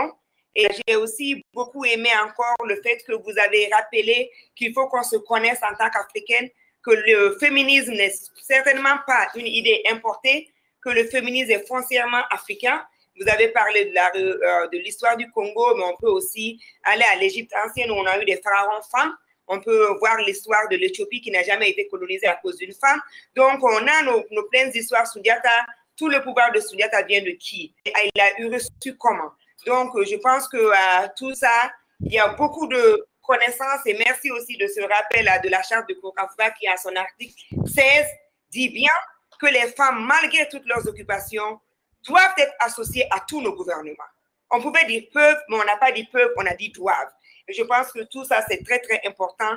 Et le fait aussi de rappeler le projet Spotlight, qui vraiment est une aubaine, mais encore, nous savons que il y a plusieurs exemples ici. Je vois mes confidentes, mes sœurs qui sont là. C'est vrai que l'autonomisation économique de la femme est très, très importante, mais on a besoin de plus. Et je pense que la dimension droit des femmes doit être vue dans sa globalité, parce qu'avec l'autonomisation économique, il y a beaucoup d'autres mots qui viennent s'ajouter aussi. Mais c'est vrai que qui n'a pas l'argent, qui n'a pas le pouvoir d'achat, n'a pas la parole. Ah ouais, il y a une question? Il y a beaucoup de questions. OK. Mais bien sûr, vous pouvez parler. On a demandé, donc, Kingi Visio, L'équipe shop de famille, là, il faut nous dire s'il y a des questions avant que Edmond ne décroche, s'il y a des questions qui s'adressent à Si vous Edmond. me permettez, c'est juste un petit discours de 10 minutes et je reviendrai. Si vous me permettez, Super. je fais le discours et puis je vais revenir. Merci. À tout à l'heure. Merci, Porchi. À tout à l'heure. Oui, les questions? Alors, je poursuis avec une question qui est directement adressée à Madame la directrice. La personne dit: bonjour, je suis très ravie de vous suivre depuis la Pologne. Vraiment, merci pour cette belle initiative. Je serais ravie d'entendre ma réponse à la question de la part de Madame Soupina. Quelle image avez-vous de la femme actuelle du monde entier? Ça, c'est la première question. Je ne sais pas si je lis toutes les questions à l'écran. Bon, allez-y, oui, vas-y. Alors, on a une deuxième question. La personne commence en disant: c'est vraiment un plaisir de voir venir. Les salutations, c'est bon. Allons-y aux questions. Donc, la question, c'est comment pouvons-nous donner l'exemple à nos sœurs, un exemple de leadership à nos sœurs africaines qui évoluent avec leur temps? OK. Des conseils, des exemples. Des conseils, des exemples. Et une autre question, comment apprendre les valeurs du leadership à des dames qui ne sont pas allées à l'école? OK. Donc, je m'arrête là avec cette vague-là et je prends une prochaine vague. OK. Merci à tout le monde, toutes ces personnes qui nous suivent de par le monde sur Kingi Visio. Merci infiniment et merci aussi à ceux et celles qui nous suivent sur Moussoya, la page MUSOYK. Mais n'oubliez pas surtout d'aimer et de partager afin que le maximum de personnes puissent nous suivre. Chers amis, Madame la directrice des opérations de la Banque mondiale, pas que pour le Mali, la Guinée, le Niger, le Burkina Faso et le Tchad, 4 pays que vous couvrez, mais c'est nous qui avons le privilège de vous avoir aujourd'hui avec nous. Vraiment, c'est une aubaine. Maintenant, on a parlé de beaucoup de choses. On a parlé des caractères que le leadership devait incarner. On a reconnu qu'en tant qu'Africains, nous devons définir notre propre modèle. Mais on sait que vous accompagnez l'État, même je dis, vous activez des choses que la société civile a besoin de voir en notre État. On a vu l'exemple palpable aujourd'hui. Nous voulons tenir mais malheureusement, EDM nous a failli. Or, vous pompez de l'argent dans l'EDM. Donc, qu'est-ce que nous, on peut faire aujourd'hui en tant que femmes leaders, en tant que communauté, pour aussi vous appuyer dans vos tâches? Quelles synergies peuvent se dessiner entre vos institutions, les institutions de Bretton Woods, les Nations Unies d'une manière générale et la société civile? Alors, je vais, avant de répondre à ta question, celle peut-être d'abord des personnes qui nous font la gentillesse de Tout à fait, y compris depuis la Pologne et que je salue. Est-ce qu'il y a un modèle de femme leader dans le monde? Oui, mais avant ça, on a parlé, je tiens quand même à juste dire, on a parlé de l'éducation et de frapper les enfants. Personnellement, je m'inscris en faux contre la violence de toutes sortes qu'elle soit, y compris vis-à-vis des enfants. On peut les s'en frapper. Et la violence amène la violence. Donc, si on veut, de la même façon que j'invite les femmes aussi, cette violence qu'on voit parfois exercer sur les domestiques, bannissons la violence tout simplement. Essayons avec les mots, avec notre capacité et de persuasion. Je voulais...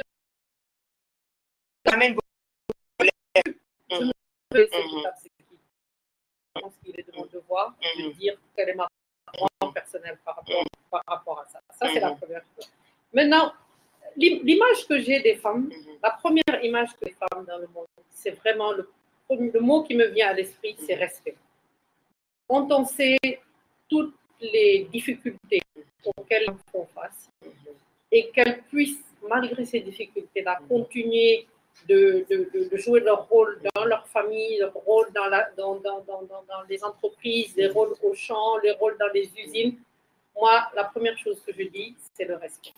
Ça, c'est vraiment la première image. Et il ne s'agit pas, encore une fois, d'idéaliser la femme. Mais, et dans toute société, tout groupe, évidemment, il y a des choses qu'on peut améliorer. Mais je tiens à dire que la première chose à laquelle je pense, quand je vais sur le terrain, que je vois des femmes avec leurs enfants sur le dos, qui vont au champ, qui vont récupérer ou qui vont au puits puiser de l'eau, c'est deux choses. Je réalise à quel point, en tant qu'institution comme la Banque mondiale, dont l'objectif, c'est de réduire l'extrême pauvreté et de à une dérogée. Je vois le chemin qui nous reste à parcourir. Pour nous, pour les politiques, qui sont les premiers responsables, on est là pour les accompagner. Ça, c'est la première chose, de mesurer le chemin qui nous reste à faire. Mais aussi, beaucoup du mieux, réaliser la chance que nous avons, nous, pouvoir être dans cette pièce, même si on se plaint des allées EDM, sur lesquelles on pourra revenir, ce qu'on essaie de faire, est-ce qu'on réussit, est-ce qu'on réussit moins, mais c'est aussi une chance en partie de ces privilégiés, dans le monde d'ailleurs, j'ai envie de dire, et encore plus en Afrique, qui pourront aujourd'hui librement nous asseoir dans le confort que nous permet M. Diawara. Tout à fait, vraiment, et toute son équipe. Merci beaucoup, vraiment. Donc, je pense aussi, c'est le moment pour moi, je réalise également ce privilège-là et ça me donne de l'humilité et de la reconnaissance voilà, par rapport à ça. Donc, par rapport à la première question sur l'image, je pense que c'est ce que... Mondiale, est-ce qu'il y a une image mondiale de la femme, non, je dis, de la Pologne? Non, voilà, c'est ça. Elle demande quelle image moi j'ai, c'est ça, c'est le respect. Vraiment de voir des personnes qui se battent pour que leurs enfants sortent. Comme on dit, on sait que les femmes, et ça ce sont des études économiques qui le disent, quand elles ont des ressources, ces ressources sont reversées à la communauté. Elles servent à la communauté parce qu'elles vont d'abord assurer que leurs enfants, que leurs voisins, que leurs maris, que leur communauté. Donc ça, on ne peut que respecter ça. Maintenant, pour donner des conseils à nos sœurs, honnêtement, encore une fois, je dis humilité. L'humilité fait que je n'aime pas me positionner en donneuse de leçons ou de conseils. Je peux simplement dire, voilà ce que j'ai vu qui a marché chez des gens, voilà peut-être ce qui pourrait marcher, mais encore une fois, chacun doit aller au fond de sa personne, au fond de sa personne et écouter sa voix, ok, et chercher sa voix. Ok, on s'entend bien. Donc, on écoute sa propre voix intérieure. Qu'est-ce qu'elle vous dit? Mais cherchez votre voix. Peut-être que c'est celle qui a été tracée par vos ancêtres, c'est celle qui a été tracée par vos parents, c'est celle qui a été tracée par d'autres. Mais allez, je ne suis pas un modèle. Je suis une personne qui reconnaît avec mes qualités, avec mes défauts, avec mes vulnérabilités. Donc, je ne veux pas me poser en modèle ou en donneuse de leçons.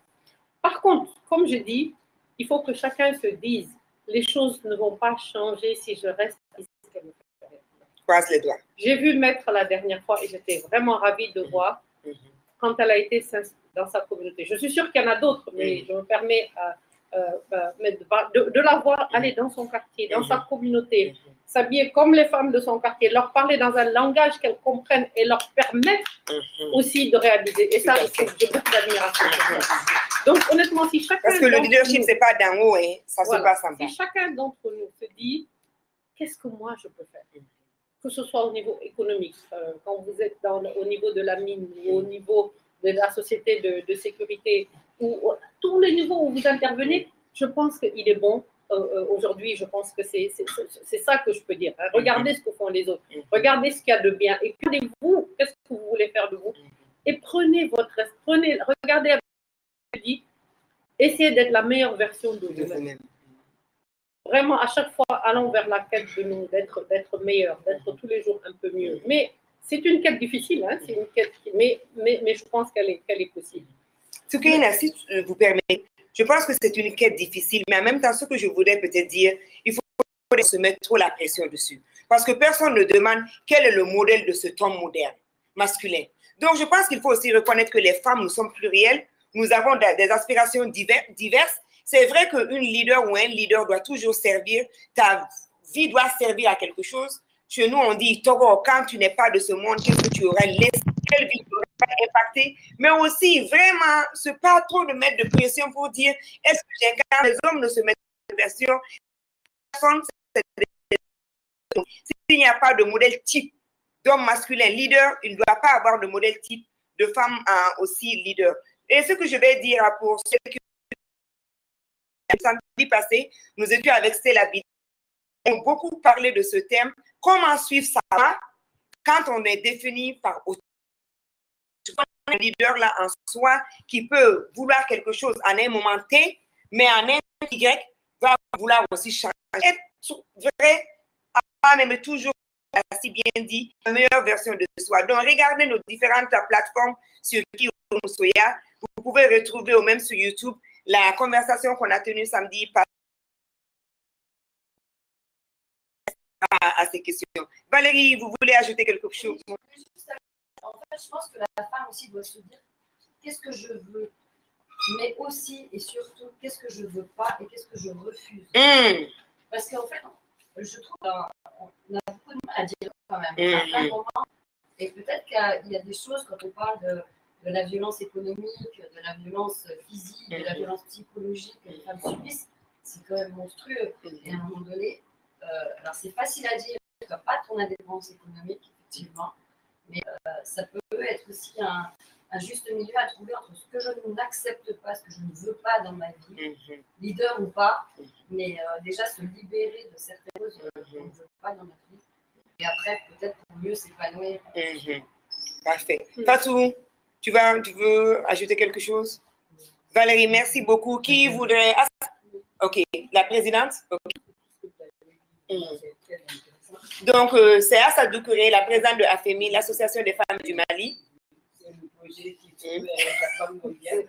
Donc, je voudrais dire simplement que moi, je voudrais ajouter quelque chose. Bien sûr. Moi, je pense que réellement, la femme actuellement, elle est confrontée à une situation où les hommes, une société patriarcale.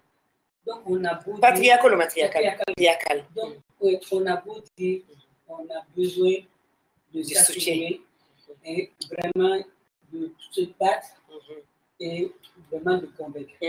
Donc, il faut que ces femmes-là, qui réellement sont elles-mêmes, qui ont certaines valeurs, qui puissent inspirer les autres. Et donc, servir d'exemple. Parce qu'on a besoin d'avoir des modèles de femmes pour pouvoir aller les suivre. Oui, je comprends ce que vous dites, mais en même temps, je comprends ce que Soukéina, parce que des fois, on idéalise, on est des êtres humains. Moi, je sais ce que je dis peut-être quelque chose en Kadi. Tu aimes quelque chose en Fanta. Tu aimes quelque chose en Soukéina. Donc, que tu aimes, tu peux les utiliser comme modèle, mais ne dis pas, voici, je veux devenir pour ça comme Kadi, parce que le jour où tu sauras quelque chose d'un défaut de Kadi, tu seras déçu, parce que nous sommes tous faillibles, nous sommes humains. Donc là, chacune doit s'inspirer. Ici, chacune ce sont des modèles. Des modèles mais quand même, on a besoin d'admirer. On a besoin d'admirer. Moi, j'ai besoin d'avoir le modèle à présent. Et j'aimerais aussi que quelqu'un puisse m'admirer. Et je travaille dans ce sens en étant moi-même. C'est vrai. Voilà. Mais en tant qu'Africain, c'est tellement difficile soi-même ou de dire oui, je suis. Amadou veut parler. Amadou, oui. C'est la vie de tous les gens. On pose des gens. Mais on a besoin de reconnaître dans les personnes, par exemple, qui a monté dans Maëva, tout à fait. Je la connaissais personnellement. Je veux dire que j'ai de notre Kadi. Tout à fait. Tout à fait. Amadou? C'est juste que vous dites, moi, aujourd'hui, si vous regardez dans mon bureau, juste après, vous allez voir qu'il y a la photo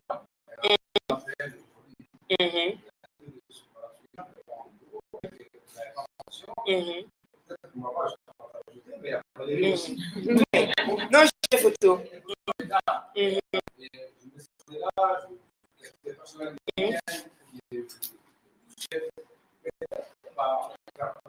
Parce que chacun a son époque.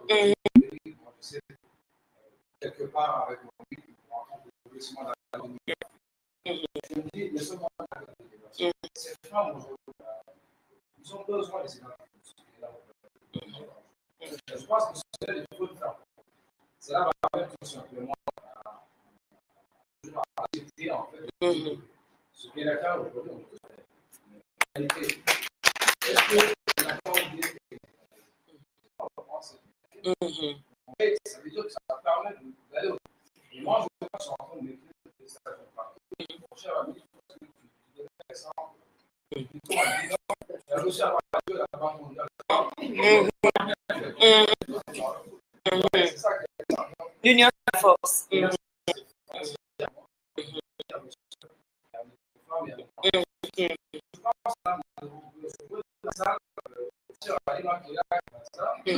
On parlait de débat aujourd'hui, de fait, c'est une femme qui est malienne. Tout à fait.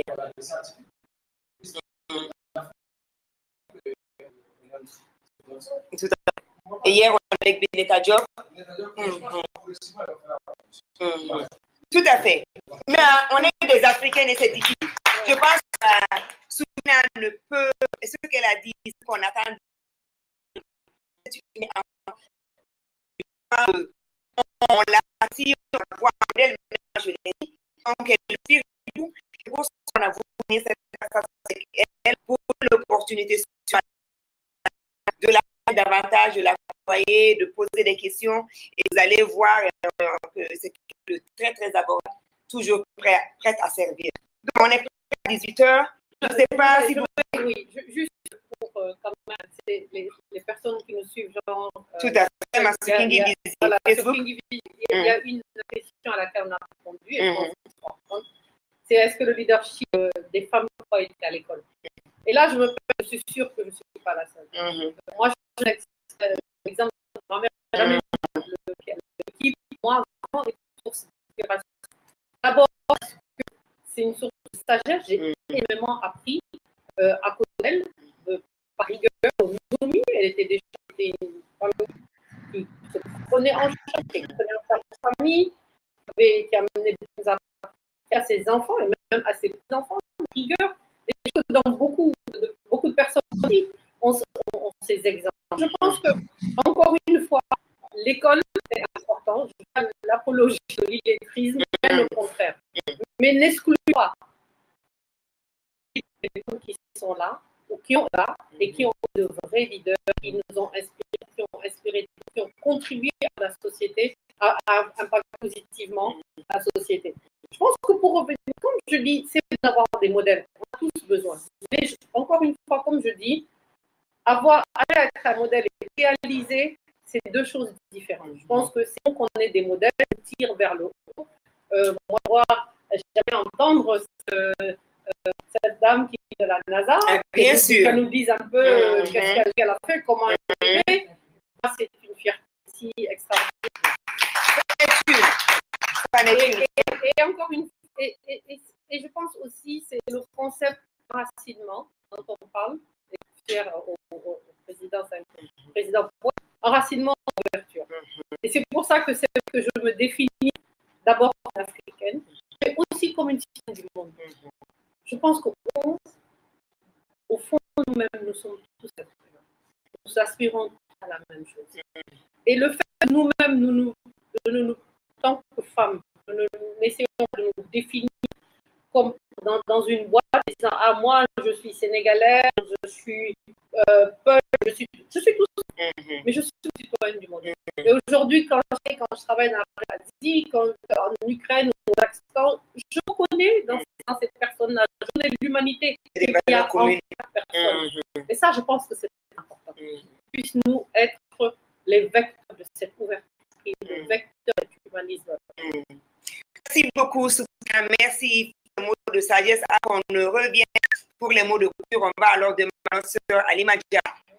J'espère que Ali aura l'opportunité de te voir sur ce plateau, parce que c'est important. Donc, je viens avec toi. Combien de temps combien de temps tu es sur cours pour qu'on puisse encore approfondir les échanges. Alors, Ali Madja fait quoi exactement?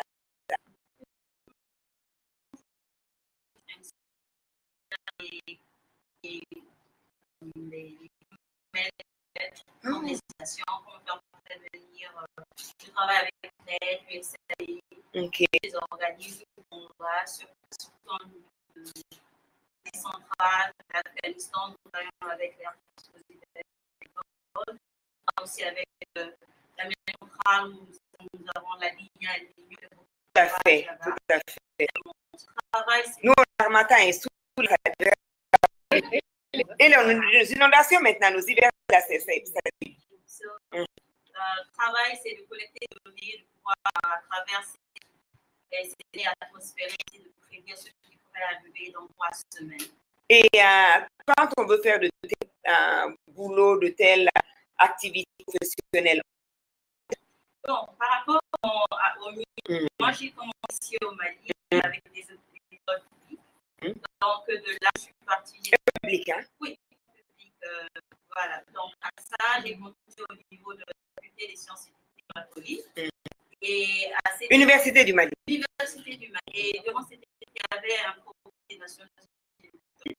Nous avons eu la chance d'avoir des professeurs comme Jola Barayo, Aruna Maïka, ils nous ont donné des cours et ils étaient très éloquents et captivants.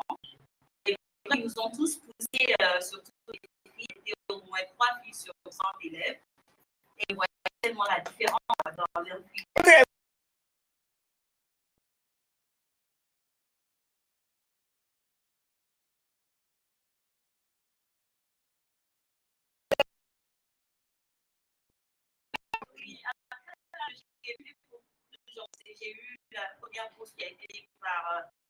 Non. C'est pas une tonton qui a le bras long.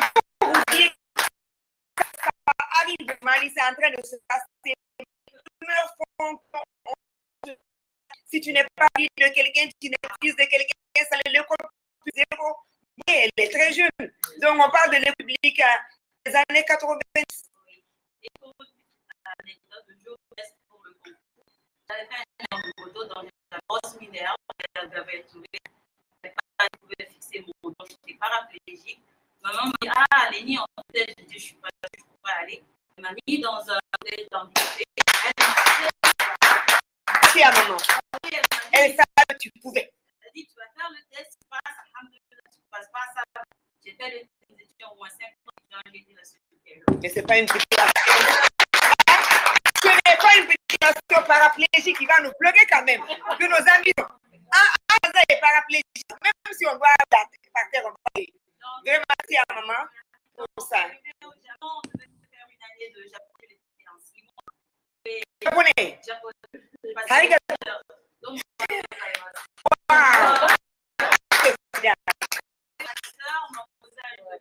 Je l'ai fait. Et après ça, bien sûr, je suis allée aux États-Unis, on m'a offert une bourse pour le doctorat que j'ai fixé. Après. Donc, c'est docteur. Oui. Docteur Halima Diawara, PhD. Donc, à partir de là, on fait des stages au niveau de WAD qui est National Organic and Administration, l'ANA en côté administratif. Donc, à partir de ces stages, j'ai rencontré un monsieur qui s'appelle Wasilao, très gentil, sénégalais. Oui, un Sénégalais. Ciao. Je suis appréciée de voir d'une manière, maman ici, donc, voilà, ce que tu fais. Voilà, c'est grâce à lui que je suis là, voilà. Wow, merci. Je suis un peu le point focal entre l'USAID et le SNED. Ok, donc on va faire une autre conversation avec toi pour vraiment bien inspirer cette jeunesse. Merci beaucoup à la maman. Votre maman, la maman, je suis sûre qu'elle est à l'école. Ah oui, mais pas tellement style, elle a vu que toi-même, tu n'es pas à toi-même. Des de travail, danse, d'excuses. Vraiment, merci, Mary. Je sais que aide-moi de faire avec nous. Est-ce que la salle, vous avez des questions? Awa, est-ce qu'il y a encore des questions? Parce que les auditeurs, je sais que beaucoup de pas retourner. Une question, mais j'aimerais en lire juste deux. Ah oui, tout à fait. La personne demande, devons-nous faire une confusion entre l'instruction et l'éducation? L'éducation ne devrait pas n'était pas comme depuis la maison, avant même d'aller à l'école. Je pense que ça a été répondu. Il faut poser une autre question. Cette question a été tellement débattue. Tout le monde est unanime qu'aujourd'hui, il y a une fusion, ça ne devait pas passer. Parce que, comme l'a si bien dit, l'Afrique avait beaucoup de systèmes éducatifs avant l'arrivée de l'école française. Alors, il y a beaucoup d'autres qui tournent autour. Ou l'école coranique même.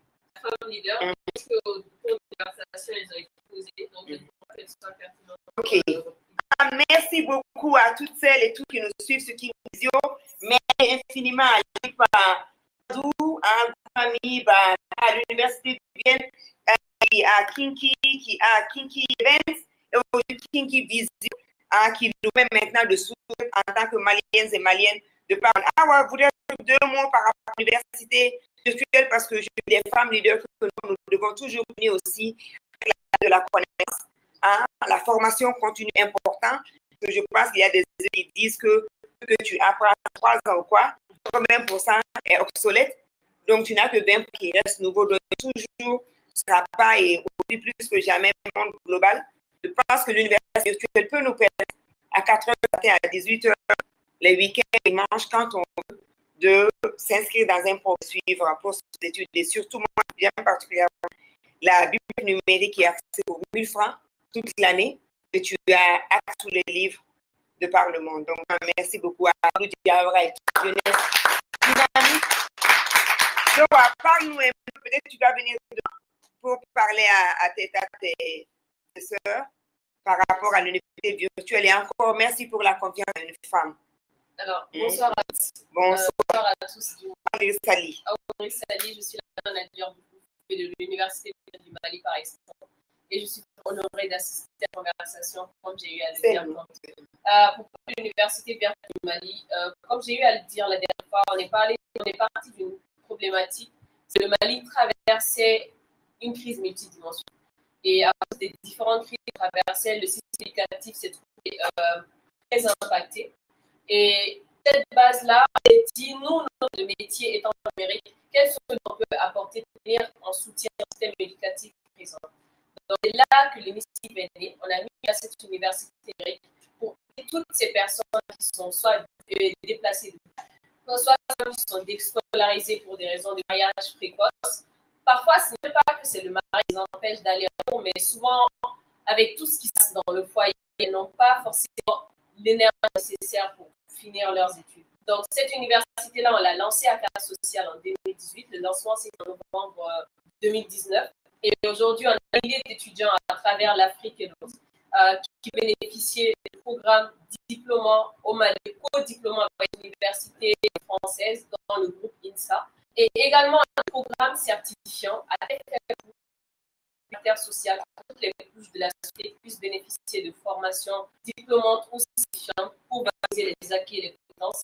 Et parler de la bibliothèque numérique, on a mis en place à travers les programmes qui nous offrent du contenu une bibliothèque en ligne à caractère social qui, avec 1000 francs CFA par an, on peut accéder à tous les contenus pour continuer à valoriser nos systèmes de connaissances. Donc voilà un peu l'université virtuelle du Mali. On ne va pas faire trop de... Merci.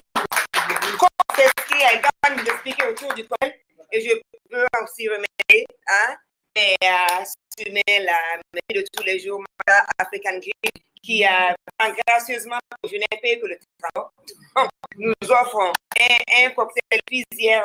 Je pense que la conversation, là, est-ce qu'il y a une petite gourmandise derrière là que j'essaie de satisfaire en organisant cette série de conversations parce que ma fille favorite, cocktail la café. Pour bien. Donc, en tout cas, merci à tous. Jeunesse, avant de clôturer, vous voulez poser une question? Ça va?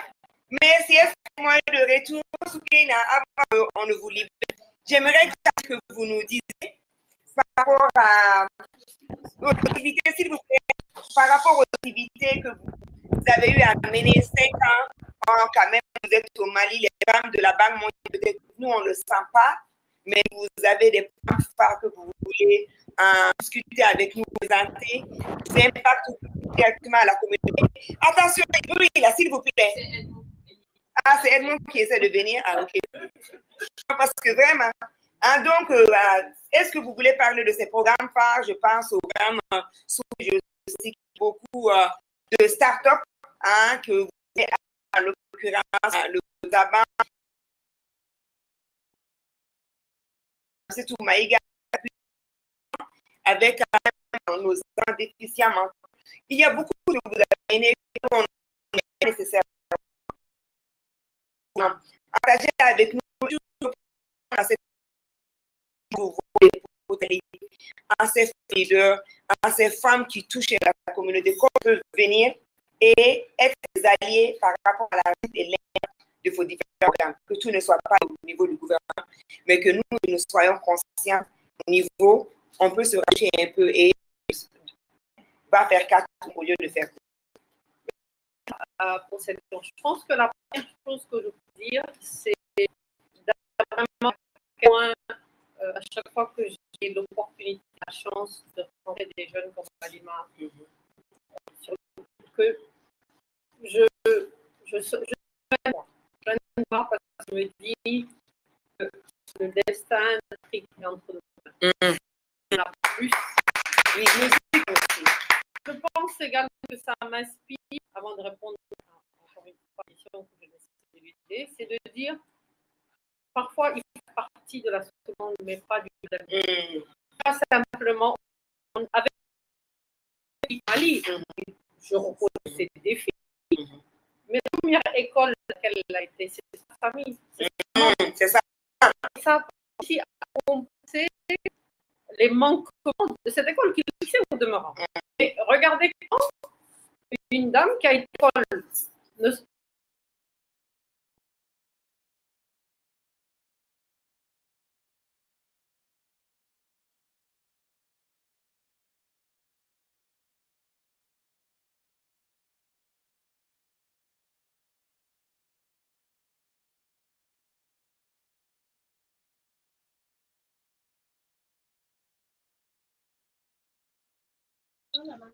École là, on est retard. Je peux partir avec mon ordinateur, donc je n'ai pas mon mot de passe, donc je suis venue avec mon portable. On va parler beaucoup ce soir là. L'objectif duel de la Banque mondiale, c'est promouvoir une prospérité partagée et réduire l'extrême pauvreté. Et sur ces deux axes-là, la femme est au cœur de tout ce que l'on fait. Encore plus important au niveau du Sahel, l'autonomisation des femmes est la priorité pour notre institution. Parce que, comme je l'ai dit, ce n'est pas simplement une question de justice sociale, c'est une question économique. On a fait des calculs, des études pour voir au niveau du produit intérieur brut, dans un pays comme le Niger, quel serait l'impact d'avoir plus de femmes autonomes au Niger. On arrive à entre 3,5 et 4 points de... Et vous avez chiffré il y a 2 ou 3 ans. Absolument. Donc, le manque à gagner. Le manque à gagner. Donc, je veux dire, comme je dis, c'est de la bonne économie, à défaut si on ne veut pas le voir comme de la justice sociale. Et on a besoin de ça. Ensuite, aujourd'hui, on réalise que les femmes, comme je disais, payent toujours le lourd tribut. Aujourd'hui, la pandémie, et ça c'est une leçon qu'on a prise de Ebola, va encore impacter les femmes et les filles qui vont à l'école. On estime en Afrique, à peu près à cause de cette pandémie Covid, environ 6 millions de filles ne retourneront pas à l'école. Oui, parce qu'il y en a beaucoup qui sont bien mariées. Une fois qu'elles sont arrivées à la maison, dans les tâches ménagères et mariées. Donc, par rapport à tout ce nœud de réalité et ces défis, nous faisons beaucoup de choses. Et aujourd'hui, je vais peut-être me focaliser sur la question de la femme. Qu'est-ce qu'on fait? On agit d'abord au niveau analytique, essayer de comprendre. C'est les chiffres, l'impact, l'évaluation, parce que quand vous parlez aux décideurs publics, il faut venir avec des éléments. Et puis, il faut le comprendre pour pouvoir remédier. Exactement, ça c'est la première chose. Donc, nous avons des études analytiques. La deuxième chose que nous faisons, c'est quand nous faisons des appuis budgétaires, on essaie d'aider les pays à promouvoir certaines réformes. Je peux donner l'exemple du Niger, où à travers un appui budgétaire et ces études analytiques, nous avons pu, avec le gouvernement, arriver à changer un certain nombre de lois. Le gouvernement a pu changer certaines lois. Des lois qui, aujourd'hui, nous paraissent, mais qui étaient encore là. Simplement, par exemple, qu'une fille puisse avoir accès à la santé reproductive sans l'autorisation de son mari ou de son père, ou le mariage, adresser la question... Quelque chose de banal comme ça, on n'avait pas. Voilà, quelque chose que beaucoup prennent pour acquis, mais qui ne l'est pas. Qu'une fille qui a un enfant puisse retourner à l'école. Qu'une fille... C'est vrai, parce que depuis la grossesse, on te chassait. Voilà. Donc, c'est ce qui est devenu une double pénalisation pour les filles. Et aussi, un élément tel que le mariage des enfants. Donc, ça, c'est un élément du point de vue des politiques. Maintenant, on a ce qu'on appelle aussi des programmes de développement, des programmes d'investissement. Et dans tous nos programmes, notamment au Sahel, nous avons ce qu'on appelle un aspect genre. Il y a deux aspects, l'aspect spatial et l'aspect genre. Parce que dans l'aspect spatial, on réalise, si je prends un pays comme le Mali, il faut bien connaître la dimension de la pauvreté. Elle était rurale, elle est féminine, le visage de la pauvreté est rural. Encore que maintenant, avec le Covid, on réalise qu'elle est aussi de plus en plus urbaine. Et tout ça, ce sont des sources de fragilité. Mais je voudrais donner un exemple, le projet que tu as mentionné, qu'on appelle le SWED. C'est le sigle en anglais d'autonomisation des femmes et de dividendes démographiques. Et ce que je trouve intéressant dans ce projet, c'est qu'on s'attaque à plusieurs choses. La première chose, ce sont les normes sociales. Grâce à ce projet, on a formé des femmes dans des métiers qui sont traditionnellement pas vus comme des métiers pour des femmes. Menuiserie métallique, je me rappelle. Menuiserie métallique, peinture, ou bien électricien au Tchad, dans un village qui s'appelle Mani, on a formé des femmes qui conduisent des tracteurs, donc qui maintenant louent leur service aux hommes pour aller... Et donc déjà, ces normes sociales, s'attaquer à ces normes sociales. Nous faisons du plaidoyer. Avoir réuni les imams, y compris d'Al-Aqsa, de toute la région, pour qu'ils se prononcent qu'est-ce que dit la religion musulmane sur des questions sociétales telles que l'accès à la santé reproductive, telles que l'autonomisation des femmes. Et ces personnes dont c'est la qualité, qui ont la connaissance pour le faire, ont eu à se prononcer sur ces questions-là. Ensuite, il y a la formation des femmes à travers des projets, à travers des activités génératrices de revenus. Et enfin, je vais terminer, il y a une activité que moi, j'apprécie beaucoup, c'est l'école des maris. Ou à chaque fois que je dis, il y en a beaucoup qui me disent, mais où cette école, où cette école, je vais envoyer mon mari. Mais l'école des maris, plus sérieusement, ce sont des jeunes hommes du Sahel qu'on réunit, à qui on apprend qu'est-ce que c'est que le rôle d'un homme, qu'est-ce que c'est que le rôle de la femme, comment vous devez supporter votre femme, comment vous devez être. Et on pense, avant, effectivement, on a parlé d'initiation et autres. Ça existait. Ça existait avant de société. Un jour, on dit que, ici, un jour, on se lève, on dit, allez, vous êtes mari et femme, mais est-ce que les gens sont prêts? Mais le préalable, zéro. Voilà. Et là, encore une fois, pour terminer, je pense que c'est un projet sur lequel je pense qu'il y a vraiment beaucoup de succès. Mais une hirondelle ne fait pas le printemps. Je pense qu'à chaque fois qu'on voit nos succès, il faut aussi savoir le chemin qui reste à parcourir et comment ensemble, chacun à notre niveau, on peut aller dans le sens d'adresser ces normes sociales, de pouvoir aussi, comme je dis, créer d'autres leaders, faire éclore des talents et contribuer à une société plus juste. Parce que sans une société plus juste, je pense que nous tous, nous allons avoir du mal à nous épanouir dans une société qui n'est pas juste, ou dans une société, comme dirait quelqu'un, qui marche sur un seul pied, et l'autre pied, la femme, ne marche pas. Une société qui marche sur un seul pied, c'est une société qui claudique. Nous avons besoin des deux pieds, nous avons besoin des hommes, nous avons besoin des femmes pour qu'ensemble, nous puissions relever ce défi immense qui est celui de développer nos pays, de pouvoir répondre à ces questions d'insécurité, à ces questions de crise économique et sociale. Mais je pense que c'est possible. C'est possible si nous nous y mettons, si nous y croyons, si nous croyons en nous-mêmes. C'est possible si nous nous y mettons, si nous croyons en nous-mêmes, mais ça serait possible aussi rapidement avec le soutien des hommes. Je sais, Monsieur Edmond Moukala, est-ce que vos mots pour clôturer cette quatrième conversation de la série La parole aux femmes? Vous avez la parole, Monsieur Edmond Moukala. Et merci d'être venu parmi nous. Edmond, vous êtes là? Oui, je suis là. Oui, je suis là. C'est le mot de la fin, c'est ça? C'est ça. Oui, alors je ne serai pas long. Je dirais juste, je vais citer Amadou Hampâté-Bâ. Croire que sa race... Oui, allô? Oui, allez-y. Oui, juste une citation d'Amadou Hampâté-Bâ pour mon mot de la fin. Croire que sa race ou sa religion est seule détentrice de vérité est une erreur. Certaines vérités ne nous paraissent invraisemblables que tout simplement parce que notre connaissance ne les atteint pas.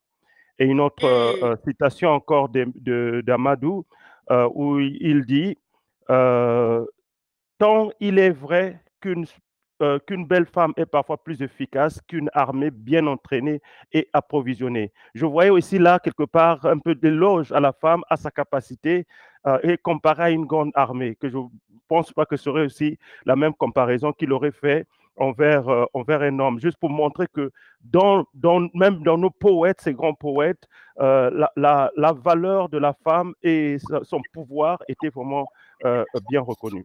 Voilà, je m'arrête là. Merci infiniment, M. Edmond Moukala, pour cette disponibilité, malgré votre agenda très, très chargé. M. Kony, vous voulez dire 2 mots avant qu'on clôture? Merci également Madame la Présidente. Merci à toutes les dames aussi pour votre C'est une très bonne chose que je vous encourage. Tout le bon Dieu pour que cette université puisse arriver. Amin, amin. Merci infiniment. Charmant public, chers amis, chers aînés, chères sœurs, merci infiniment d'avoir effectué le déplacement. Avant que je donne à Soukaina le dernier mot maintenant, avant qu'on lève la séance, je ne sais pas, Tata, Madame la Présidente Assa Diawara, vous voulez dire tout courrier, vous voulez dire quelque chose? Ok. Merci encore, Soukaina. Merci à tous ceux et toutes celles qui nous ont suivis pour cette 4e conversation autour du leadership africain féminin. Nous vous remercions beaucoup et nous continuerons à donner la parole aux femmes. Le rendez-vous est pris pour le 26 mars dans le cadre de la commémoration des 30 ans de l'accès à la démocratie multipartite au Mali. Nous serons avec l'ancienne première dame du Mali, Madame Adamba Konaré. Vraiment, je suis tellement honorée et pressée de pouvoir l'accueillir et de l'écouter. Et nous allons boucler la boucle avec les hommes. Le 27 mars, nous serons avec un de mes He4She, celui qui m'a vraiment beaucoup aidé dans ma lutte et mon engagement pour l'autonomisation de la femme et l'accès aux droits fondamentaux. Monsieur Maxime Ouinato, le représentant résident de ONU Femmes en Ouganda, sera avec nous. Amadou Diawara va aussi être sur le panel. Cheikh Tidjane Diallo, Bala Mariko. Donc, nous allons clôturer le 27 mars cette série de paroles aux femmes qui ne peut être une réalité qu'avec le soutien des hommes. Donc, on vous donne rendez-vous pour le 26 mars et le 27. Madame Soukeina Kane, merci infiniment pour votre disponibilité. Et c'était un agréable plaisir. On le dit qu'on ne fait jamais 2 sans 3. Je pense que la première fois qu'on a fait cet exercice, c'était à l'ISPIC, une université sur la colline de Badla. Aujourd'hui, on est sur l'université virtuelle Kingi. Donc, la 3e série de conversations qu'on va tenir ensemble, Dieu sait où. Mais quand même, nous prions pour voir ce jour-là en bonne santé, longue vie, prospérité, santé. Vraiment que le Seigneur continue à te bénir et à accompagner toutes les initiatives que tu fais pour nous toutes et tous, en tant qu'Africains, en tant qu'êtres humains dans ce monde. Votre mot pour clôturer? Je pense que le mot de la fin, c'est vraiment un merci. Merci à tout le monde. Je pense que je repars de cette conversation enrichie parce que j'ai entendu, parce que j'ai vu, parce que pour moi, comme je dis, la vie, c'est toujours essayer de s'améliorer et apprendre tous les jours. Et je pense qu'en chacune et en chacun d'entre nous ici, à travers les questions, je pense que c'est une opportunité de s'enrichir. Et te remercier, Kumba, pour tout ce que tu fais pour la cause des femmes. Je pense que vraiment, on ne le dira jamais assez. Moi, je suis admirative de qui tu es. Quand on me dit, mais c'est qui Kumba? Je dis, Kumba, c'est une Africaine décomplexée. Elle est comme elle est. Elle s'accepte comme elle est. Et donc, je pense que ça aussi, pour moi, on a besoin ça fait partie, je pense, de des caractères que j'ai essayé de définir. Je finis là où j'ai commencé. D'abord, la responsabilité individuelle que tu prends. Tu n'es pas spectatrice, mais tu es actrice du destin des femmes en Afrique et au Mali. Je pense aussi que tu essaies de pousser d'autres femmes à chaque fois que tu le fais, donc, et faire éclore des talents. Je pense que ça aussi, c'est un trait de caractère qu'on retrouve chez toi. Et je pense également que tu arrives à inspirer les autres. Et tu es toi-même. Les gens peuvent aimer, les gens peuvent ne pas aimer, mais tu es toi-même. Et tu as ta version de toi.